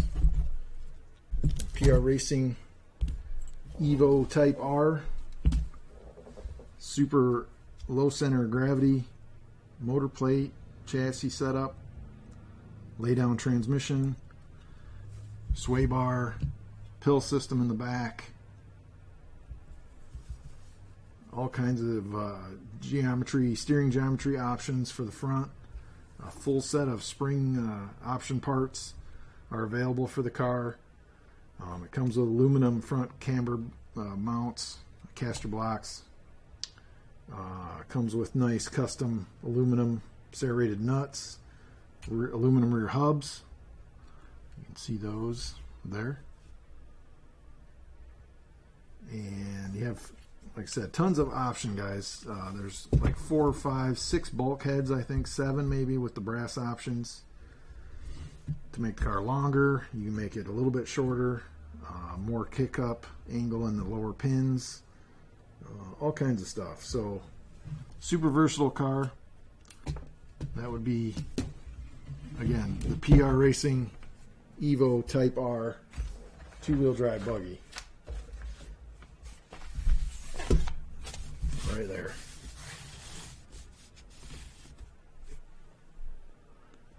And that'll do it for this one. Keep an eye out. We'll have tons more video. Working on several different projects right now. Taking forever to get everything done, but we're going to have one with this, putting electronics in it, servo in it. Again, I'm going to be updating it to what we're going to run at the track we're running at, so we'll have a video for that. Otherwise, we should have some video from the track pretty soon from last year. That's just about done. I just got to do some more editing on that. So you can check out the track we run on. And then we're going to document as much as we can the race season. Hopefully I can make it to all the races this year, this winter, and we'll see how we end up. Last year, the PR stuff, top 5 in the A mains, both in the 13.5 wheeler class and the 2-wheel drive stock buggy. Can't complain too much about that, as we got some pretty a competitive class of stock buggy over there. So we usually get about 30 cars. So not too bad. But anyway, that wraps it up. We're going to start on the 4-wheel drive Type-R buggy next. You'll see that shortly after this one. Thanks, guys. Thanks for watching. Don't forget to check out our website, www.thercproshop.com. If you're looking for parts and specifically, then there's a button at the top that says Shop Now. Hit that. That takes you to our store. You can search for everything in the PR category. If you got your PR part numbers looking for parts, you can punch those in and find just about every part number PR has right now for their current kits. So, all right, that's it. Thanks for watching. See you guys later.